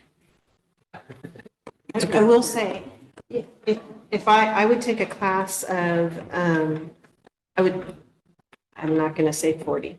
I would take a class of 30 fifth graders, because it's also different on I'm not going to take a class of 30 kindergartners. So, by age it matters. But let's talk fifth grade. I would take a class of 30 fifth graders with no major disruptors over a class of 20 fifth graders with even one major disruptor. I will get more educational traction in the class of 30 versus, and I don't mean perfect kids. I just mean nobody doing these sorts of things versus the class of 20. So yes, a little bit. 40 is a hard number. And the rabbit hole too, when you raise the number of students, you're going to have more disruptive students in your class too. Right. But which is really the scenario we're talking about, right?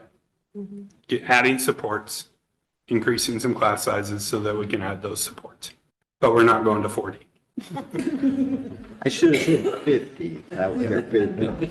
Is a general statement true that teachers would be willing to accept a marginal increase in class size in exchange for additional educational assistant specialized support to deal with high flyers in their classroom?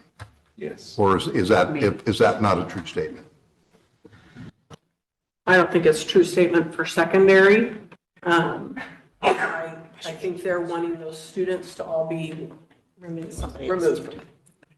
from our schools and put somewhere where they can get somebody else to help Which them. we can't do, you say, as easily now as we used to. Not as easily. Well, the At resources aren't out there. Right. It's a little easier at secondary than it is at elementary. Okay. So.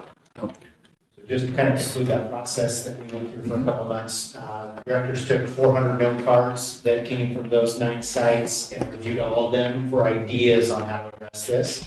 We found information received. Susan then met with her elementary team of principals, Trish with middle school principals and counselors and special ed staff to talk through what the highest priority items were. They have some proposals that they're looking forward. We actually posted at the middle school level 2 behavior specialists, essentially classroom teaching positions. We're a little worried about applicants. We're starting to get a couple, so we're hopeful on that. They would those 2 new positions in the middle schools would have educational assistants with them too, knowing that we numbers. We also have very small numbers. Now, probably not time for all the specifics, but that's just a little bit from the middle school level. Anything you want to share at the elementary level concept? Yeah, well, one of the things isn't necessarily a behavior support, but Vanessa talked about the increased special ed students, identified students, and some of those have behavior issues as well. Regardless of that, we're bursting at the seams and aren't able to provide some of the specialized supports. So we are talking about adding another site-based classroom for elementary special ed students, which is at a later date, we can go into the specifics of that. Also adding another Stepping Stones program. We presented in the past, not to this whole body, but to the board about Stepping Stones, which is basically a behavior elementary setting that is hosted by Riverside and serves 24 students, but they're part-time. And we're looking at increasing that with another Stepping Stones classroom. Model works again. Yeah, and then if we can stretch the dollars, we would also look at another trained educational assistant who can help with behavior supports. At the last board meeting, Parkside presented an array of supports that they provide. One of those was called Camp Out, That's just what Parkside happens to call it, which is a room where students go on a very scheduled basis and they work through stations. So it starts with a physical calming station. Anyway, just trying to jar your memory of what Parkside presented last time. So providing the staffing so that can continue or be added to sites who do not have that opportunity for their students. That's brief summary of just some of what we're seeing and hearing in the school sites and some of what the public work do and how we hope to address it despite some of the budgetary limitations we have. So we are here to get your input on the budget. And, you know, Tim and Sam, we have been in front of this for quite a while with their leadership. There are things that we have been doing already. As a wise former superintendent once said, to keep our powder dry and be fiscally prudent, we work really hard at that all the time. And as a result of that, we are projecting that we're going to be able to, through spending freezes, some other very careful Money management. money management and money spending on our part as a leadership team, we are projecting that we'll be able to end this school year with a 16% ending fund balance that will help us start that next school year. So that's one of the things we've been very aggressive on and will continue to be very aggressive on, saving every spot that we can. You already heard that we moved last year. It was quite the conversation at our budget committee meeting. There are no salaries paid for out of ESSER anymore as a result of moving them all to the general fund. So we don't have those going away dollars dedicated towards payroll expenses. They're in the general fund, and that has been an effort to close the shortfall as well. So those are a couple of things that we've done so far. Looking ahead to next year. Is it me? Yep. All right. So we will be looking to reduce payroll in all areas. We have been working on this for some time. We've had a lot of conversations. At this meeting, we're not ready to roll out what that actually looks like, but we have looked at some reductions in staffing throughout the district, which will be, when we get a little closer to the budget document, we'll have all of that for you. We are also reducing all budget areas next year, with a few exceptions, by 20% across the board. Questions on either of those two slides? Okay. It's 20% of the 3%? Yes. No. Yes. Yes, it's, yeah, 20% of the 3%. Correct.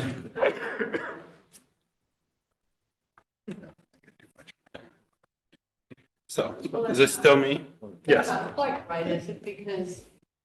And some of the staffing is going to do too. You're having staff reduction. Correct. Through attrition. Yes. From that 83%. Yes. 14%.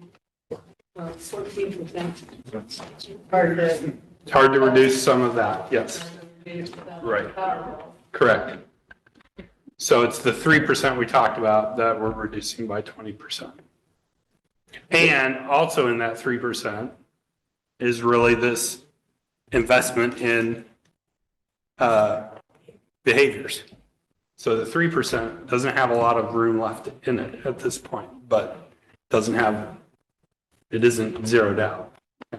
But yeah, that's where we're at right now. What about operations? What about, which part? Can you adjust operations? That's not the 3%, The 14%? Yeah. The turning on the lights, the buses and all that sort of stuff. We are looking at that. Tommy, have you been looking at that? Can you share a little bit of information with that? Rolling brownouts. Thermostats, rotations and painting and that kind of stuff. Yeah.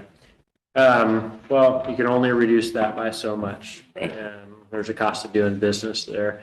Probably the bigger chunk for us will be out of our building maintenance and considerations with our full faith and credit money is what can we shift over there to be able to reduce the budget. The struggle is that when a pipe breaks, you gotta fix it.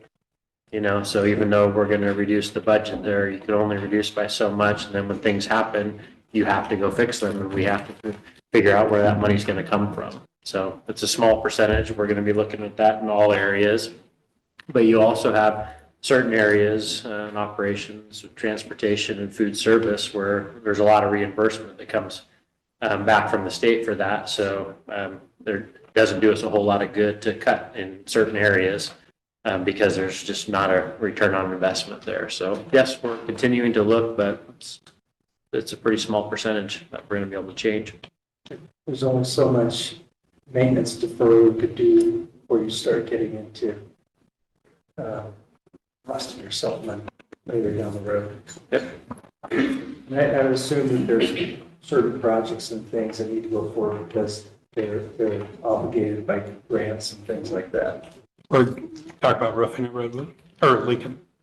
Yeah, so we received the seismic rehabilitation grant for Lincoln, which was in the last board meeting there. And we'll be talking a little bit more about that in the next board meeting, but you know, that's a $2.5 million grant that comes from the state, which is not something that, you know, has any money coming out of our pocket. So we're exploring all of those possibilities. We applied for 4 TAP grants, which are going to allow us to do additional facilities assessment, long-range planning, look at additional seismic work, asbestos abatement stuff. And so we're pursuing every opportunity we can to gain funds from the state that will allow us to use funds in other areas. Can we go back to that slide, please, Trish, that you, when you kind of, the benefit of the freeze that you had? You said you're going from 5.6 to 16%, trying to figure out, are you saying that what you're planning to do with these spending freezes is to get the general fund, ending fund balance to 16% of operating expenditures for the current fiscal year? Is that what we're saying? Sam? Yeah, that's you. Yes. So if I'm looking at the last board report, and we were projecting 11% at $9.6 million EFB, you're now saying we're going to have over $16 million in an EFB. There's that much freezing savings, and if so, what areas are those freezes happening? Are they happening in salaries and associated payroll costs, or non-purchase services, supplies, or do we know? Yes, so a lot of positions not being filled. Mm-hmm. There are, and of course, associated payroll costs with that. Looking at purchase services, looking soft freeze, a complete freeze, but so there's a significant savings there. So what is the current projected number for the general fund under EFB at the end of this fiscal year? What are we currently looking with all these freeze savings that we've got there? What are we looking at? The actual number? Well, yeah, the one from the board report was $9,637,810. A lot of work's been done since then. I understood. I'm just saying, what's that number now? So it's now 12.2. Okay, and it was 12.6, the audit ending fund balance from last year. So we're basically, with these freezes, we're on a break-even basis, more or less for the current year. And how much of that break-even is being, as a result of residual ESSER monies? I have 758,000 in the numbers I'm looking at, but I think it might be a little bit higher than that. I don't know. Is it about $750,000? Yeah. So I'm trying to get to the point, because there's a couple of points I would like to make sure that we all understand tonight. One of them is the structural impact of reduced ADMW. Danny alluded to it in an earlier slide. And going back 5 years, we're still down 549 ADMW. I'm not sure how fast that's going to be coming back. Last year, in one of Nefeli's slides, she projected a 400 ADM possible increase this year. And I'm seeing an increase. The trend is right, but it's like just over 100 maybe, not 400. And so I think my concern about these discussions is if we have a structural ADMW decline that is going to kind of be with us while we slowly chip away getting it back, and ESSER money's drying up, And we're moving this year to what now I thought was a deficit spending year, but it sounds like now with belt tightening, it's like almost a break-even year with a little ESSER money. But with that ESSER money going away, we're flipping into a structural deficit mode next year. And so the question is, how do we deal with that structural deficit going forward? One good thing is an increased state school fund maybe year after next for the next biennium. Next year, we get a 49 versus 51% bump. That gives a little bit of an up, but we will be deficit spending next year. I think it's pretty clear. And the difference between deficit spending in prior years, by definition, meaning having to rely on general fund reserves to balance the budget, is that those are the result of recessions where the Oregon State School Fund took a dip, but we always knew the Oregon State School Fund was going to come back in a couple of years. These are different animals. Okay? Correct. That kind of drop in ADMW is not one that we necessarily are going to see bouncing back, certainly not like we predicted a year ago. With regard to the ESSER money, that's not coming back. That's $35 trillion of federal debt that they have trouble even, balancing the budget and pay the interest on the federal debt, for goodness sake. There's not going to be any more money from heaven coming out of the federal government. So at some point, we need to chart a course to get to a break-even, no annual operating deficit, and take the pressure off the general fund reserve, using the general fund to bridge the gap between now and then. I think Tim and I, we talked briefly about this, Tim. We think over the next couple of years we can move toward that break even. And now that I think about it, your comment about tightening the belt does my heart good, because a year ago when this budget committee met, there were three things we recommended: accelerate ESSER, get a better early forecast system, and tighten your belt. The first two came about, and I take my hat off to the district, because your forecasting model you present these guys with every month is much better at giving them a realistic snapshot of where general fund 100 is.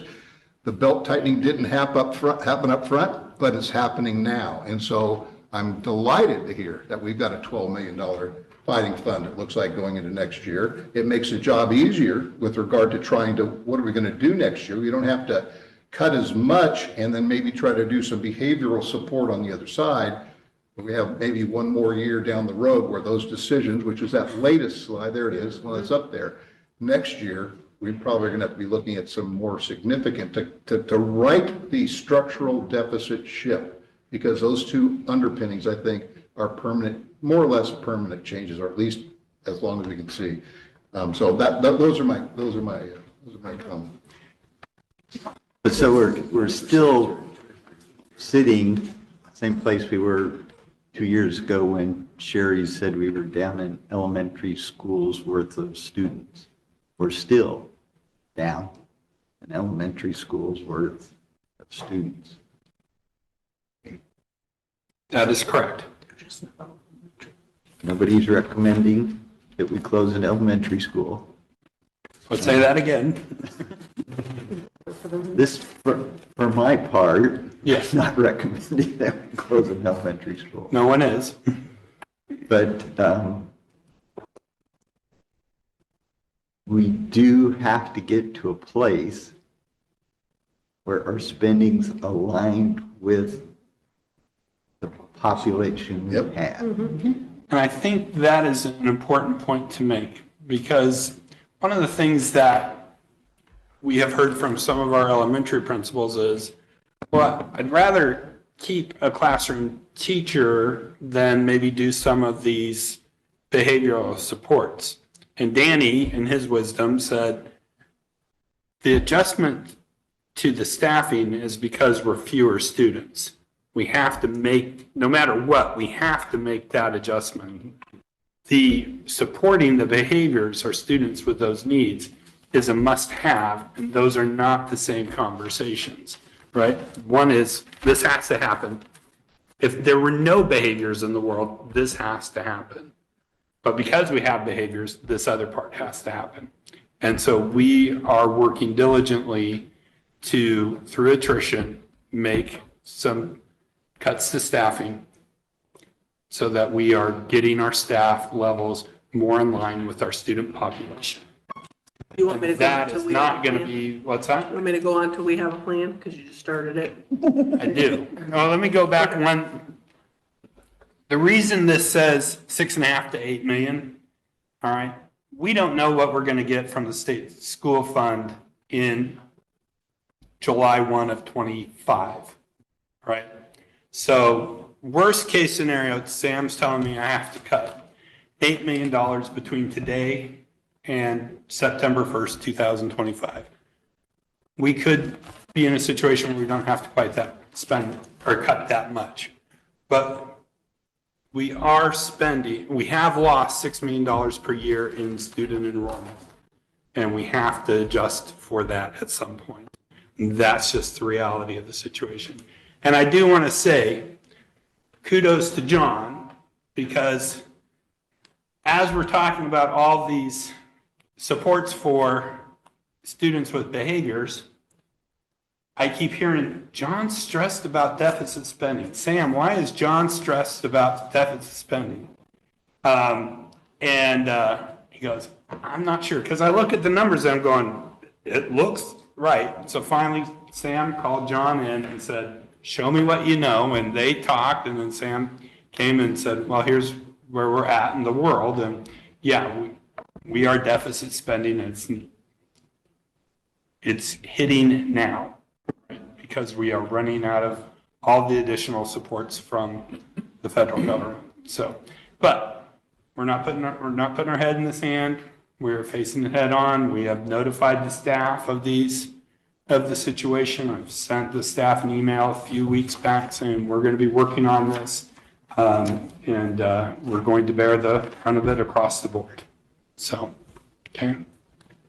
But I do want to say thank you to John for being diligent on that. Yeah, I used to drive Chuck Newcomb crazy before they hired me, so. I think, Mike, that, and I do want to go through this list, but I would like folks to think about, because I think one of the takeaways that the administration could have tonight is, what is the budget committee, and more importantly, the board who makes the final decision in adopting the budget? You guys don't have to follow what the budget committee says within certain parameters. Is what kind of an ending fund balance do you really want to have the administration target for next year, knowing kind of where we are, the fact that we are going into a deficit spending year, and that is simply not sustainable. There's a policy that Tanya looked up today, which is an OSB policy we do not have, DBDB, which goes back to the historical reference of 5%. Some recommend 3 to 8%. Medford this policy, Portland's got this policy, Beaverton's got this policy. That does not mean that Grants Pass has to, but at least it has some good points and outlines some concepts as to what we should be looking at. And the idea being is that you probably don't want to let the ending fund balance get too low in trying to save, in an effort to save a structural deficit. That's a losing proposition. It's only a matter of time before you're going to go negative. If it were a one-off thing, a dip in this or an emergency or that, fair enough. So you might want to target a little bit higher. I'm not saying going above the traditional 5% of expenditures, but certainly not considering maybe going below it. But this body giving the administration, hey, look, don't go below this next year, and maybe try to make it as high as that. Heck, this thing's moved 3 percentage points in a meeting. I didn't even know we went from 9% or 12% to 16%. Obviously, there's some money in there that could be saved. But the point being is that as we have this conversation tonight, I think it would be helpful to then have a target, and they know what they come back to, and then the next meeting can hash out, maybe when the budget document is presented, the more of the details and the nitty gritty stuff. Yeah. So given all that John just mentioned, I still have a concern that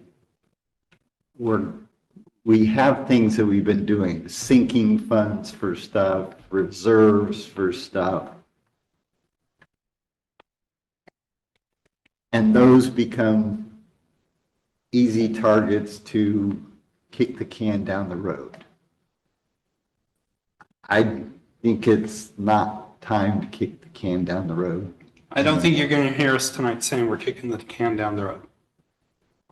That is not what anybody's talking about. So. Well, we're still talking about deficit spending next year. We'll talk about that in a moment. Okay. Okay. Yep. Trish? Yeah, we have a plan.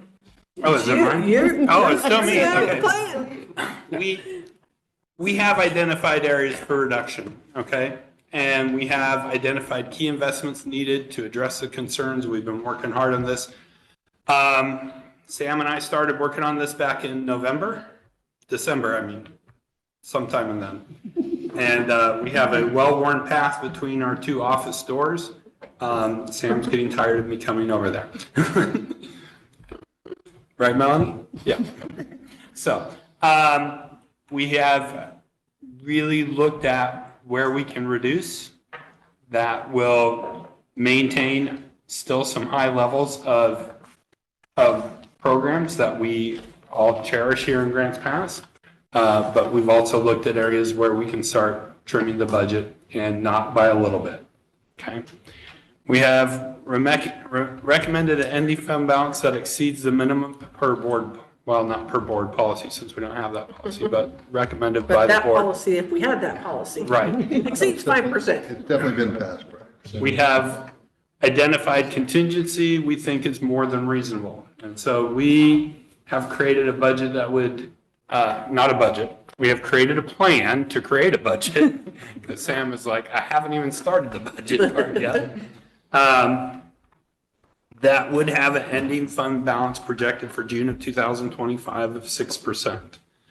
It would have a contingency fund of about $930,000, which is a $100,000 increase over this year. Having said that, I think it's important that you know this. For every 1% of increase of ending fund balance, so if you say, Tim, 6% is not enough, we want 7%, that is the equivalent of 6.5 teachers to the district. Okay? So we have, just so that you're aware of that. Can you say that again? I'm sorry. For every 1% increase in the ending fund balance, which is the equivalent of, at this time, $830,000, that's the equivalent of 6.5 teaching positions in the district. So if you say to me 6% is not going to cut it, we want 7 or we want 10, know that for every percent, we're talking about 6.5 teaching positions in this district. Above the 6% that you're saying? Above the 6% that we're saying. Okay? We are okay if the board and budget committee say 5% ending fund balance is fine. All right? So, but we are trying to be above, minimal expectations. So, I guess, and maybe this will come later, and I guess the question around that would be, and that's being considered is how much more attrition potential is left after the initial, right? That would be something important to know that, because if we're cutting positions, are we actually removing a person and their services or? And I don't know that we know who's leaving the district in June of 25. We may have some indications, right? But right now, what we're talking about is we would not be riffing. Am I saying that right? At this point, we are not targeting any riffing of current personnel. We are working very hard at that, okay? While meeting all the goals that the board has been setting forth for us to change this trajectory of deficit spending, turn that around, okay? Have an ending fund balance that will meet the board's and budget committee's needs. Have a contingency plan that meets the board's and budget committee's needs. So those have been the areas we've been working on. Okay. This is the next slide. So here is the big questions that we have for you. What is an acceptable ending fund balance for this team to have? Because I don't want to get to June 30th, which is where we were last year. I have to have a budget into the state.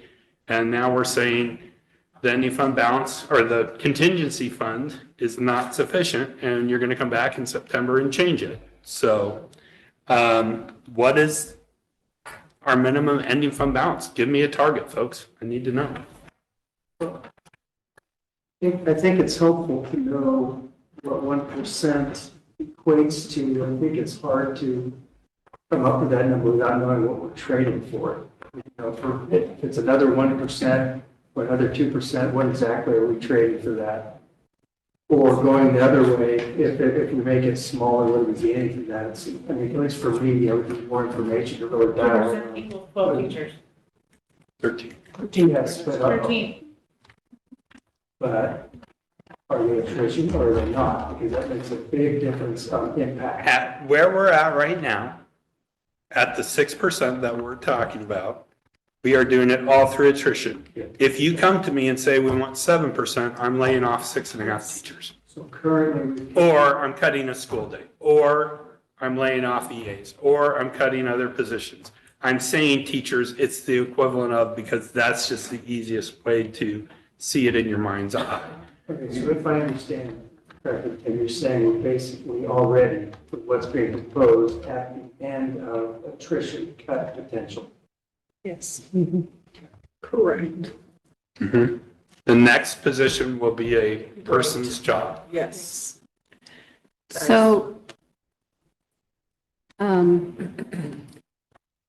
deficit spending, if we're looking at money per student and numbers, what would be the ideal ratio for numbers of positions versus money coming in for this many students?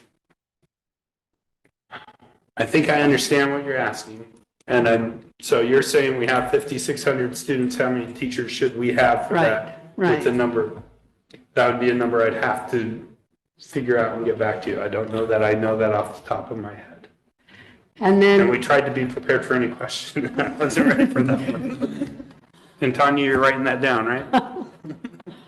And then, when I first started on the board, you know, what do we need an ending fund balance for? And I was told we need one so that we don't have to borrow short-term money at the beginning of the school year. Correct. So that's still correct? That is correct. And what is that figure? That figure, Danny and I worked on it last week, and what did we come up with? It I was. think payroll's about $3 million, give or take. And so, a couple things that I think are important. So and how does that translate into a percentage? Or you're saying $2 million? It would be 3%. 3%, okay. So. Yeah. Right.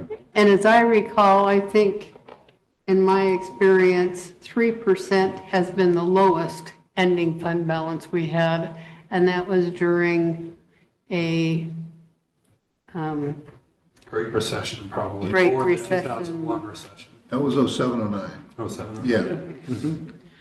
And so a temporary situation versus. Thank you. You know, a bottom of the income for disbursement from the state versus we're at all-time highs right now. And that's because of COVID. It might be beneficial to read a little bit from policy DBDB to answer Debbie's question. Fund balances are there to protect the district from unnecessary borrowing in order to meet cash flow needs, provide prudent reserves to meet unexpected emergencies, and protect against catastrophic events, meet the uncertainties of state and federal funding. Read ESSER, help ensure a district credit rating that would qualify the district for lower interest rates and greater marketability of bonds going forward. This particular policy says, and this is Medford again, they will adopt a budget in such a way to ensure a general fund ending fund balance of at least 5% of total adopted revenues. Well, revenues and expenditures in a break-even budget are the same. So we've always gone with the 5% of expenditures as our bottom, but wanting to have more than that.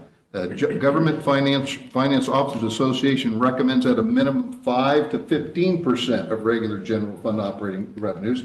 We don't have the capability in this transition period to start that with that number or even start building toward it.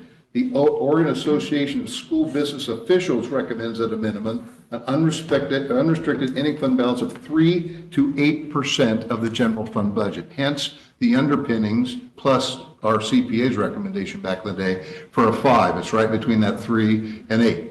But I'll make the point that if you target, you tell this group to come up with a budget that will end with no less than a 5% ending fund balance, and the projections hold up that the ending fund balance this year is going to be 16%, you're still talking about a structural deficit spending year next year. And it's not an insignificant structural deficit. Even if you do come off of the expenditures, that gap between 16% and 5% ending fund balance on a expenditure base of about $85 to $90 million is a big chunk of change, and that's a big amount of deficit spending. Again, I don't agree with Gary Richardson all that often. We probably agree to disagree more than we do anything else. But kicking it down the road is something that needs to at least be considered in this weighing process as you put together the proposal this year. Because next year it could be really ugly. Yes, the SSF could bail us out, but Oregon has not gone through a recession during this COVID period. Actually, revenues have gone up. Every year it's gone up the state school fund.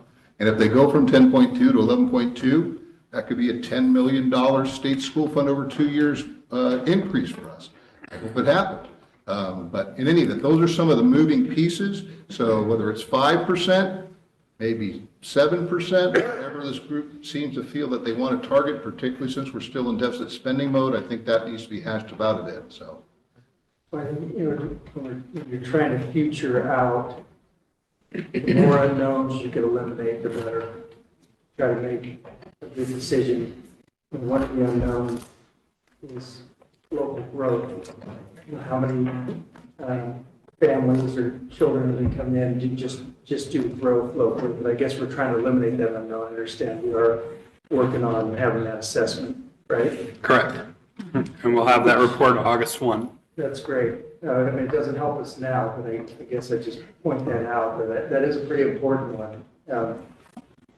I sent him a text over the weekend of a development that's going in Sunset Way. That's, it's going to be like 45 or 50 houses. There's other small, but especially with the new middle housing rules, density rules that are in now because of the state passing law on that. We're going to see these little lots that have been sitting around in the city limits start to fill in with 2 and 3 and 4 unit dwellings, and it's happening all over the place right now. So it'll be very interesting to see what our growth analysis tells us, because I think it'll help us at least just eliminating one of those unknowns that we can wrap our heads around and at least rest on that when we think of the future. I guess my question is, in every position being cut, eliminates some potential for services, even if it's an empty position. It's especially painful if there's a person in it and their livelihood is taken away. And so, that is never something I would take lightly. But I have to ask, if we did increase the EFB percentage, say 7% and 6.5 positions, where would you go first to eliminate those? It would be across the board. We would have to sit down as a team and say, where are we going to cut another $830,000 worth of staffing positions? Because to me, it would be important to know what positions are they, what's being eliminated, what services are we losing. And obviously, I'm not asking for that right now. You don't want to get people worried by, having discussions unnecessarily to imagining, but, to prioritize that it's important to know what the impact would be if we did increase the percentage of the UFB. Well, if we reverse that.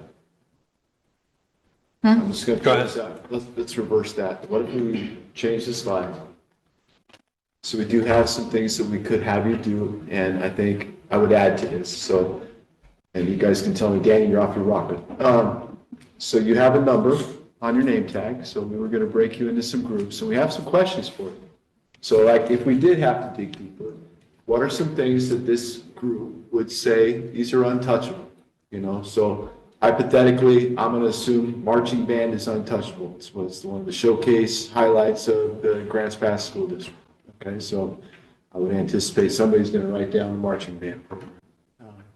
You know, what other programs out there, things would we say are untouchable? I mean, Grass Pass had a long tradition of having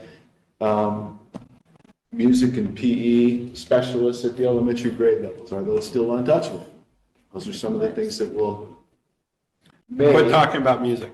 They're stressing out behind me. They're fine, they know. Football, you know, we're gonna eliminate caveman football. You know, I mean, obviously there's some things that are untouchable. Glad you're saying it, not So- Gary. So what Spread the wealth. are some things that are untouchable? What budget reduction ideas do you have potentially? And that would be on one card. I think I would add to that card, so that we get input from a lot of different people. Where would you be at on an ending fund balance percentage? What would be your target on an ending fund balance percentage? Such a hard time with it. So it's a tough question, but let's start with those. And then the last bullet is, Well, I'm gonna have to do this first, and then we'll go to the Okay. last bullet. all right. We'll So get you a can see where we're separate at note card. time-wise. Yeah. Okay? All right, thanks. You'll pass those out. And you can break into little groups, like ones can go over there, twos can go to that little table. There's a table back there. There's another table back there. Robert, Noreen, you are welcome to join in a group if you would like. I think we've got enough cards. Gary? Number 3. Chad? Sir, thank you. You're welcome. She still needs this. Joe? I'm on number 3. Number one? Because I would have right. One? Me too. I'll write that down. And I will sign your name to Band of football. That's untouchable? And sorry, I didn't agree. I always like to have the flip side. You want the flip around. What can we get rid of? Is that what we- that's part of the, I can't imagine. We got out of the way. Yeah, that'd be crazy. We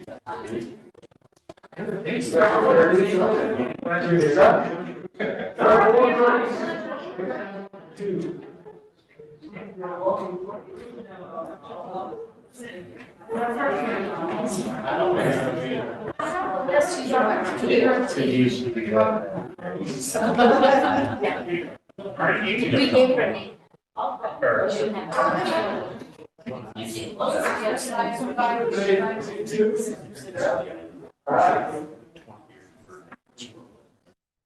So some big time first, the longer call we get out there. Seems to go about 5 years. Okay.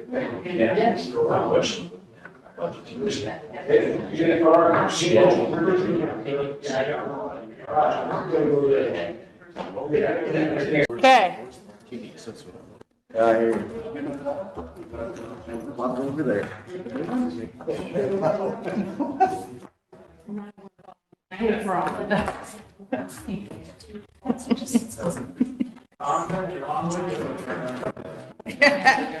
He wants to spend the night, Oh, good for you. have a library shut-in. A quick announcement for everybody, for board members. After this meeting, board members, I need you to stay for a couple minutes. We have a question that on here. I sent an email about that earlier today. Yippee! All right. Ryan, we're staying with you in the shut-in. So the most diligent group seemed to support be group 4. They seem to have the most ideas and stuff as I was walking around. So group 4, who's your reporter? I am. All right. So as far as EFB, what we really talked about was that 6% should probably be sufficient for this fall, or for next summer, June of 25, but that we have our sights set on an 8% ending fund balance for June of 26. So that we have a plan to continue to increase the ending fund balance, and we are following that plan.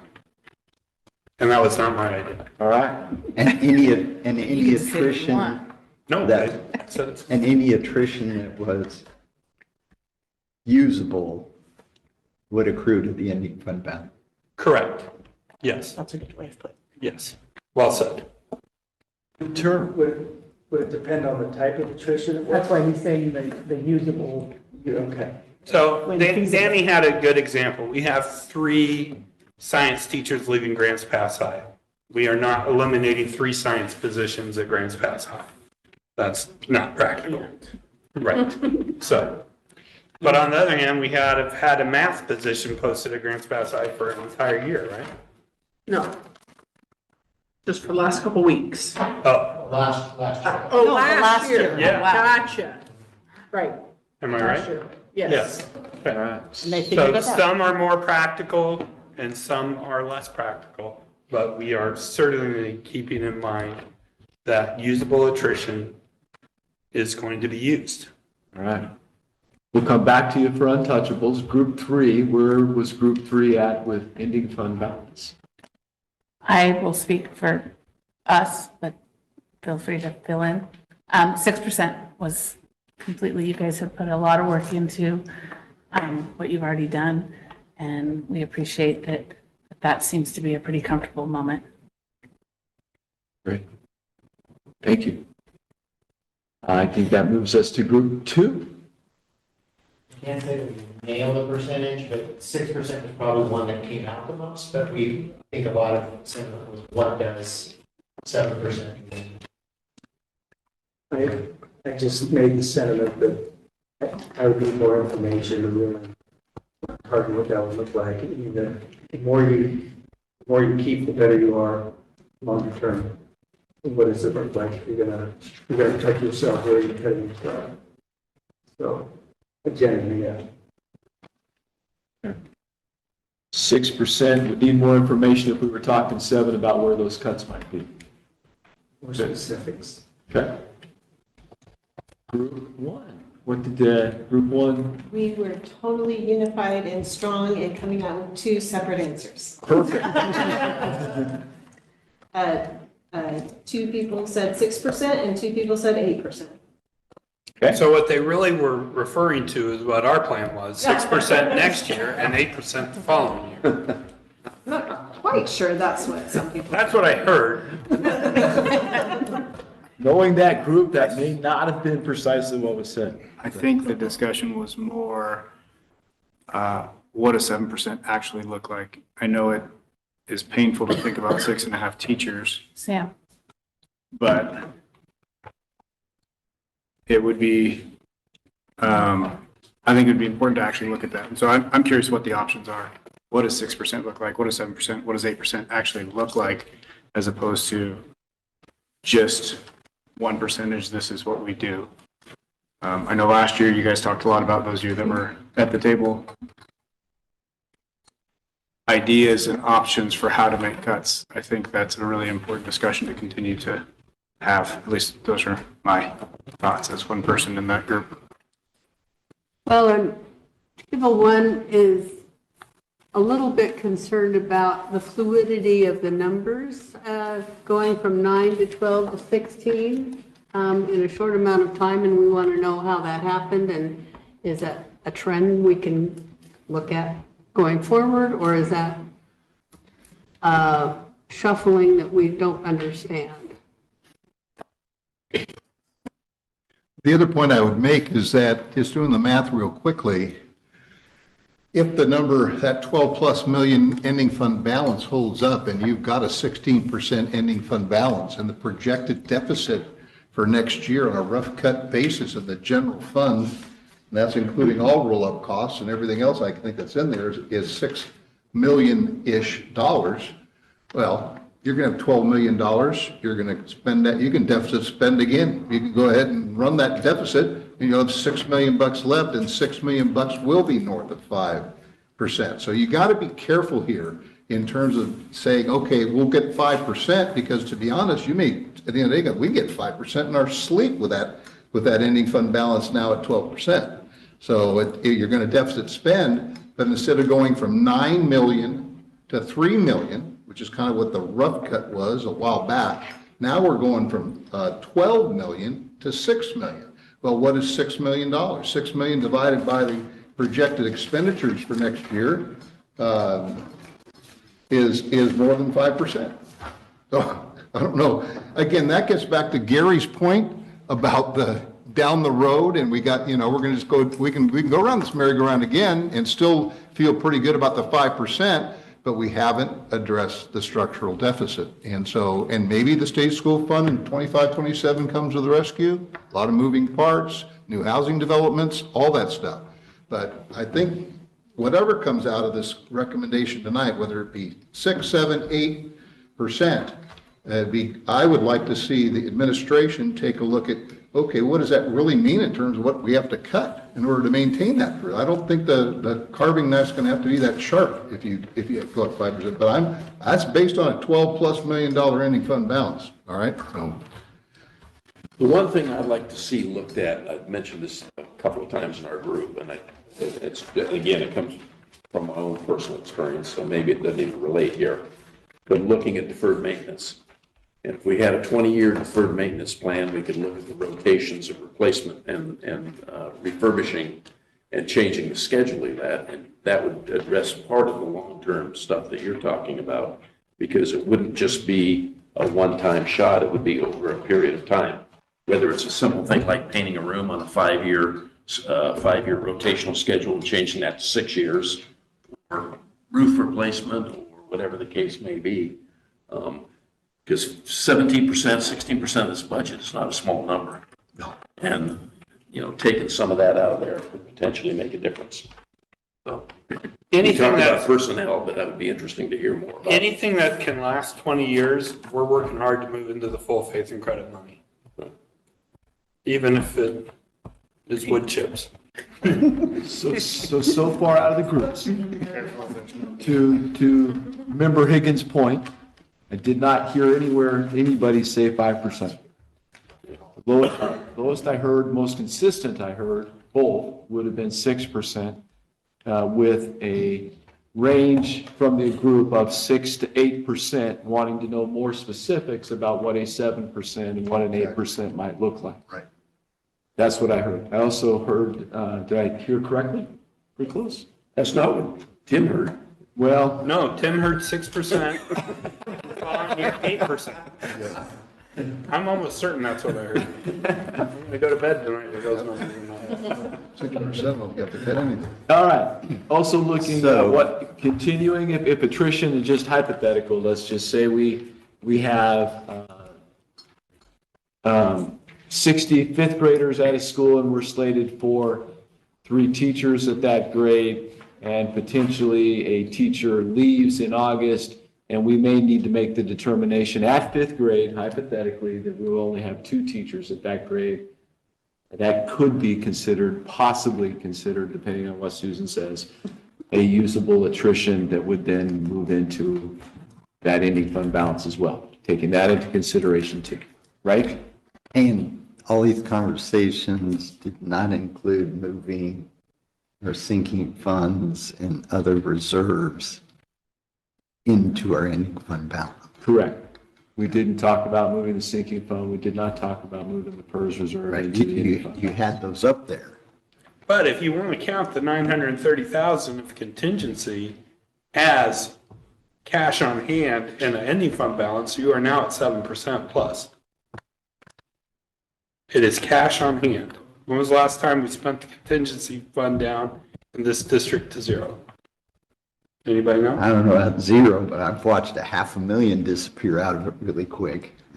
I don't know. 12 years in Coquille, I never touched contingency once. So. It seems to me we have been spending contingency money. Was it last year, 600 plus? No, we never ended up spending it. We never went back to the board and said, we need to spend it. Not last year, it might have been the year before that. Maybe it was a year. Could have been. I don't know why they would have needed to do that with all the ESSER money hanging around, but maybe. I don't have Right. those things in front of me. And it's hard to remember. Yeah. But there is some comfort, even if it was like, say hypothetically, what Tim heard, and it's 6% period, there is at least some comfort knowing there is a sinking fund, there is a PERS reserve fund that is also there if there's a super catastrophic, something happens.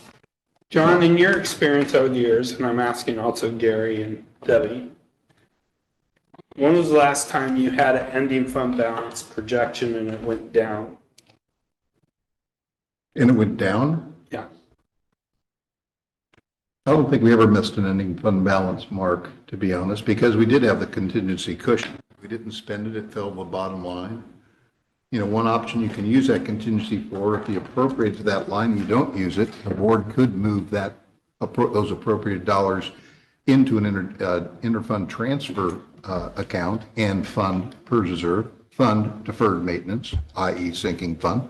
So that's a good cushion. Ideally, if you get the structural deficit part solved, and it sounds to me like we're almost break even right now, and that's the biggest revelation of the evening for me, then you can start budgeting for interfund transfers to go into sinking and to, the only thing you can't touch is that's reserved for the following year. That is sacrosanct. You can't touch that. So, you know, again, I'm going to have to process this a little bit, but I'm still thinking here with the projected deficit spending for next year. I don't think the 6, 7, or 8 is going to be a big reach. I might be wrong, but that all depends on that 12+ million being there at the end of fiscal 23, 24. It's up to him. Yep. We're going to have to. We are doing our part. All right. Sam's gonna, right, but I think there's a ton of pressure. That's why he's here 80 hours a week, and I'm not exaggerating. I believe that if we have a 6%, my point being that I don't think it's going to end at 6%. Right. If you don't spend contingency, it could end up being 7 or 8. Yeah. It could. Or yes. you could use it to fund one of these reserves that the board's talking about. Correct. I mean, going back to the math teacher, yeah, we have a math teacher in the budget, but you can't hire one, right? You know, we're not going to OSBA next year. Those kind of things, right? We've eliminated almost all necessary travel, even some of the necessary travel, those kind of things. We think by continuing to tighten our belts, we can still move the ending fund balance up by June of next year without necessarily doing staff layoffs this year. I would struggle greatly if the board said, you know, we want 7% and we're okay with cutting 2 teachers, 2 EAs, a director, whatever else. I don't think we're at the point where we need to do that. I think there's I think 6% is well within the norms of school districts. And I think the likelihood of it going up just through careful spending next year is highly probable. Well, and even if we did say we want 7 or 8%, right? Nathan keeps asking about like what those companies look like, and I don't think we could ask the directors for that, because like if our numbers go up in one place, then we couldn't cut there. We would have to have staff to fill that. So maybe today it might look like something very different than what it would look like next year.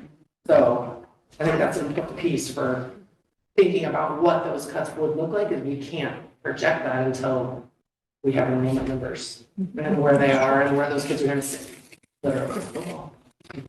I have one other comment related to the raises that we're giving to some of our classes of employees. So our classified's got certain, our certified got their negotiated agreement, and for the purposes of the numbers we've been looking at, it was a fairly small bump for confidential and administration. I always have a little bit of a struggle not keeping those at least close to what would be normal, because if you suppress those, sometime later you tend to try and want to catch them up. When you do that, it creates issues with our bargaining with certified. So they point to, oh, look, you just raised those guys 10%. Well, that's because we artificially held them back for 4 years, right? So I'm much more in favor of small increases in pay, especially for the two groups that don't have a bargaining group for them. So in terms of dollar numbers, I think that's why I said 5.8 over there. Okay. But I just wanted to see if there was any other budget committee members who had an opinion on that.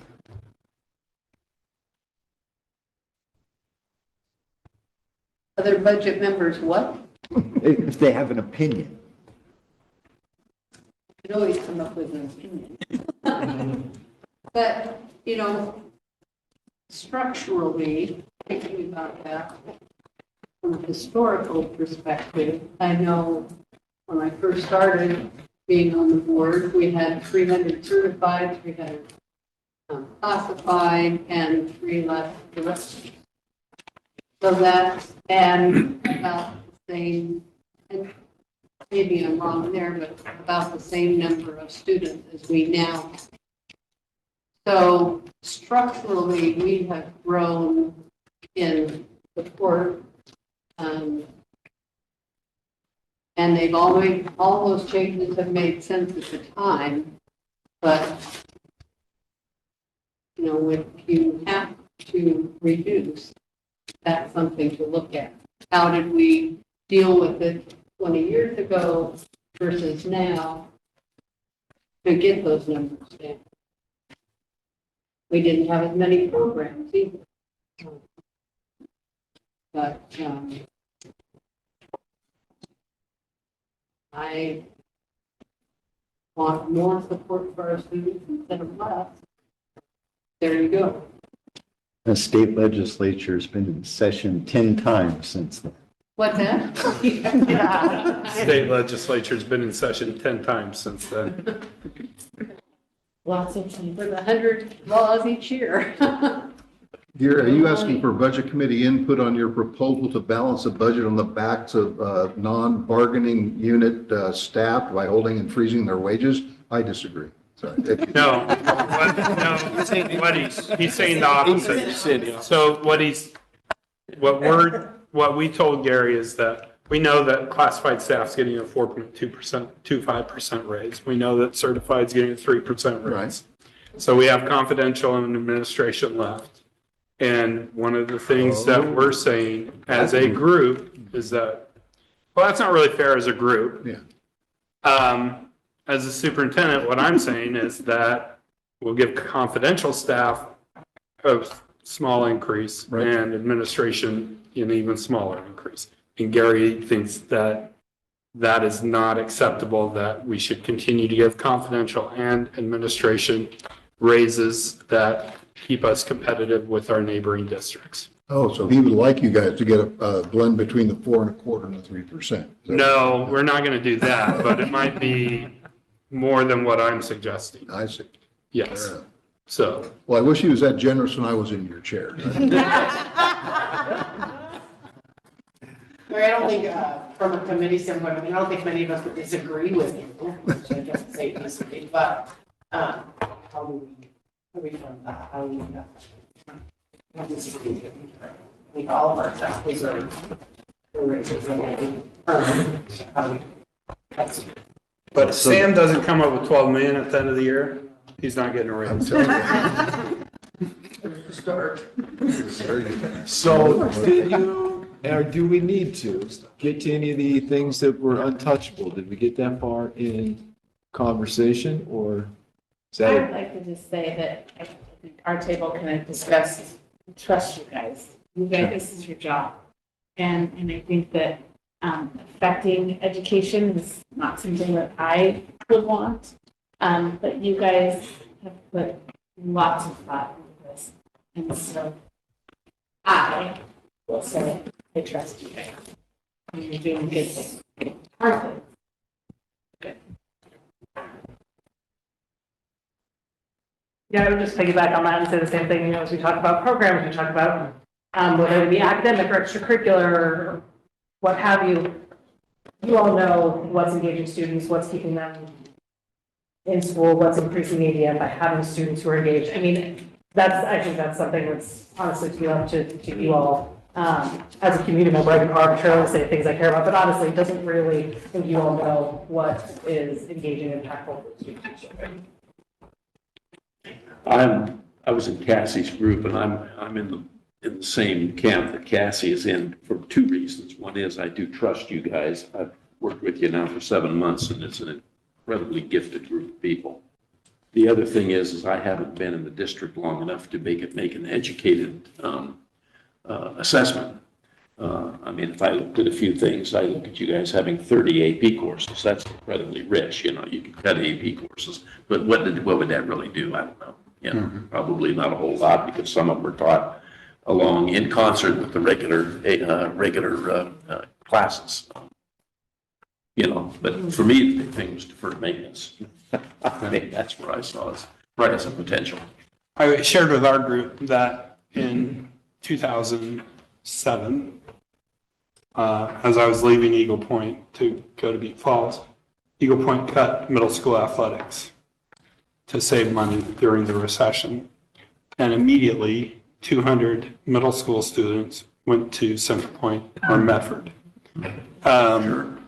So Eagle Point Middle School, when I was there, was 560 students, and White Mountain Middle School was 450 students, and they're both at about 335 students. Because those people left and never came back. You look at national surveys on children, and it's very clear why they choose a school. The number one reason is boastful accomplishments. Yep. That's the number one reason. Parents, the number one is safety. Children, number one is boastful accomplishments. And then friendships. Academics is somewhere down here. For kids. For kids. For kids, yeah. Well, so I got the tail end of the fourth grade concert at Parkside this morning. How was that? And, you know, I talked with the music teacher just slightly during the fire drill. But then she was disappointed. She said they got kind of rehearsal burnout, she said. So we better keep it, she said. But the energy and all of those kids and all of the parents who want to see their kids up there on the stage doing well, I cannot say that I want that to go. And, you know, athletics is a big deal for the whole community. Correct. So those are kind of my untouchables. And somebody said, oh, well, how about third grade reading? Well, yeah. You're welcome, Gary. Reduction ideas, you know, the thing that I remember cutting besides attrition back in the bad old days of the Great Recession was no travel at all for not only staff but students. So there were no field trips to Japan. There were no field trips to Carnegie Hall.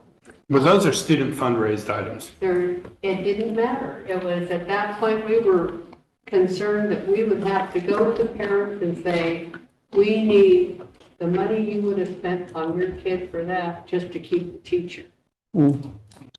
As it turned out, that wasn't the case, but that's how desperate we were then. Right.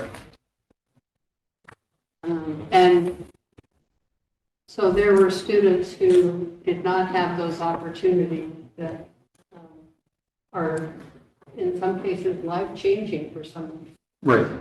But during the Great Recession also, a lot of unemployment, parents couldn't afford those kind of things at all. Yeah. So, okay. So anyway, if I have to come up with a reduction. You don't have to. But we are very much limiting staff, travel, conferences, those kind of things, yes. In fact, I think we only have one major staff professional development trip planned, and that's to continue our work with Avid, because we believe that's huge bang for our buck, return on investment, as Gary would say. So. I would like to hear what the budget committee only members think. Juliet, I haven't heard anything from you all night. Quinn, you said a little bit, but, and then Carrie, if you have anything else, you should get rid of that Dustin. Because the board talks a lot.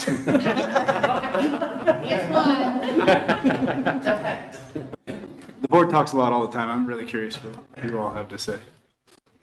Well, I'm the 6% this year and 8% next year person, so that was what I brought to the table.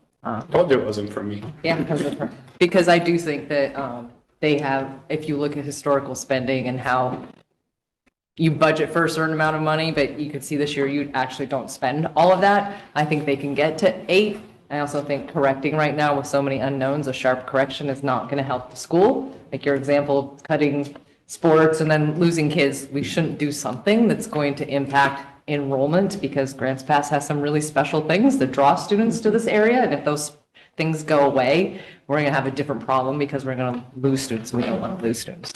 So I think we have smart people here at the district that can get us to 6, from the 6 to 8. We need to be at that place and feel comfortable there and give them a little bit of time. I have a little confidence in the state of Oregon, maybe I shouldn't, that the next biennium is going to be better for schools, and to make a sharp correction without knowing what they're going to do, I think they're going to help us out. I think every school is suffering across the state, and I think the economy is saying we could give more to the schools in the next biennium, so I would hate to see doing a sharp correction and the next year trying to put some things back. It's like, oh, we overcorrected, we have to put some things back. We have enough money to take a little time to adjust for this deficit spending that we're doing. I wouldn't want to do it too quickly. So that would be my thoughts. Well said. I have a long list of untouchables too, but. And I do want everybody's note cards at the end of the night, so either give them to me or Danny. So feel free to continue right on.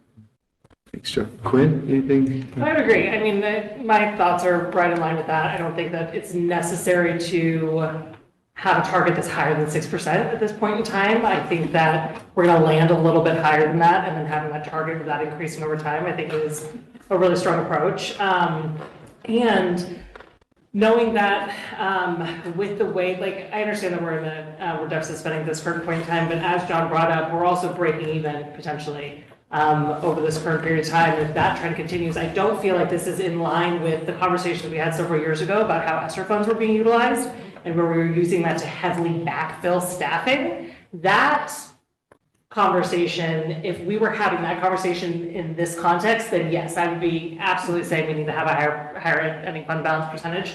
But that's not the conversation that we're having. It's an entirely different situation. So I'm very comfortable with 6 for this year. Yeah, the ground shifted for me. I mean, honestly, it's pretty impressive. It's pretty impressive. My rough calculation is if that EFB holds up and the projected deficit spending for next year, we'll have 7.5% EFB. Incredibly. So I don't know what you're going to, how sharp you're going to have to sharpen your pencil, Tim, if that, and that's a nice problem to have. That may be conversation now that we thought we might have to start this year, might be a year down the road with some unknown factors that could work in our favor. So you don't have to do these third rail type of cuts. Historically, the untouchables were elementary music, extracurricular, for a lot of the reasons that Joe said. You know, we knew that those were the programs that got the kids to come to District 7, why our interdistrict transfer balance was always positive. So you kind of shoot yourself in the foot. It's attrition, smart hiring, efficient use of staff, and dealing with the remedial issues that, I mean, you might even have the luxury to be able to do some of that now that the financial picture is bright. So, Carrie? I think for me, the ending fund balance at 6% sits pretty well. I'm a child of teachers, one of which was in this district for 35 years, so I've been through all of those pieces of cuts and big classrooms and all of those things. I think that from a parent standpoint, like I think the extracurriculars, whether they be on the music or the sports, that's not an option. We talked about like where we would go. I mean, mine would be a company, would be somewhere else. We would go to where what feeds his need or her need, and And so I think cutting those things, it's kind of like cutting your nose off, sweat your face, right? Like, I also think for me, from a parent standpoint, I want to know where that money, some of that area that we're making up, some of the ideas on how we're going to increase it. I mean, the behavioral piece, it's not going to get any better. Those babies that we're talking about and that in my world, that we're removing, the kids that have never come to elementary school and we're bringing them to you on the first day and saying, here you go. And that's not getting any better. It's getting worse. And that's a very scary truth. I mean, I think I've been doing this for 4 years and I keep saying the same thing. Like, the level of kids that we are removing from an agency standpoint and bringing to you for the first time is so I would really like to see some of those pieces that you're doing. One of my reduction things was increasing fees for participation. I would like when we meet to know what those are, like what's that plan? You said you have those plans. From a parent standpoint, which children that play 3 sports, like that, those are important things to me and I'm willing to pay for them. So knowing what those are and where those are helping, I think would be beneficial to me. We've really looked across a broad spectrum of increasing fees, reducing spending, making the PAC more profitable. We've spent a lot of time on this. So. And I hope you'll share those things with us. We will. Yeah. So, as I sent last night, really at some point we give a budget message, then we can talk openly about all of those kind of things. We want to keep it in very broad terms tonight. So, okay. Personally, I thank you for your conversation this evening. I thought it was open and honest and appreciate the feedback. And if you have cards that you'd like to share with us, we would appreciate it. If you don't want anybody to see your card, throw it in the trash can. We promise not to dig them out. And Tim, any last words? Truly appreciate the time and efforts you put into this tonight. You are all very dedicated and appreciated by each one of us. And finally, I would just want to say, I work with some very talented people, and they really always make me look better than I actually am, and I appreciate that. I agree with you. So. All right, I think board needs to stay around. Is that what I heard? Board needs to stay around.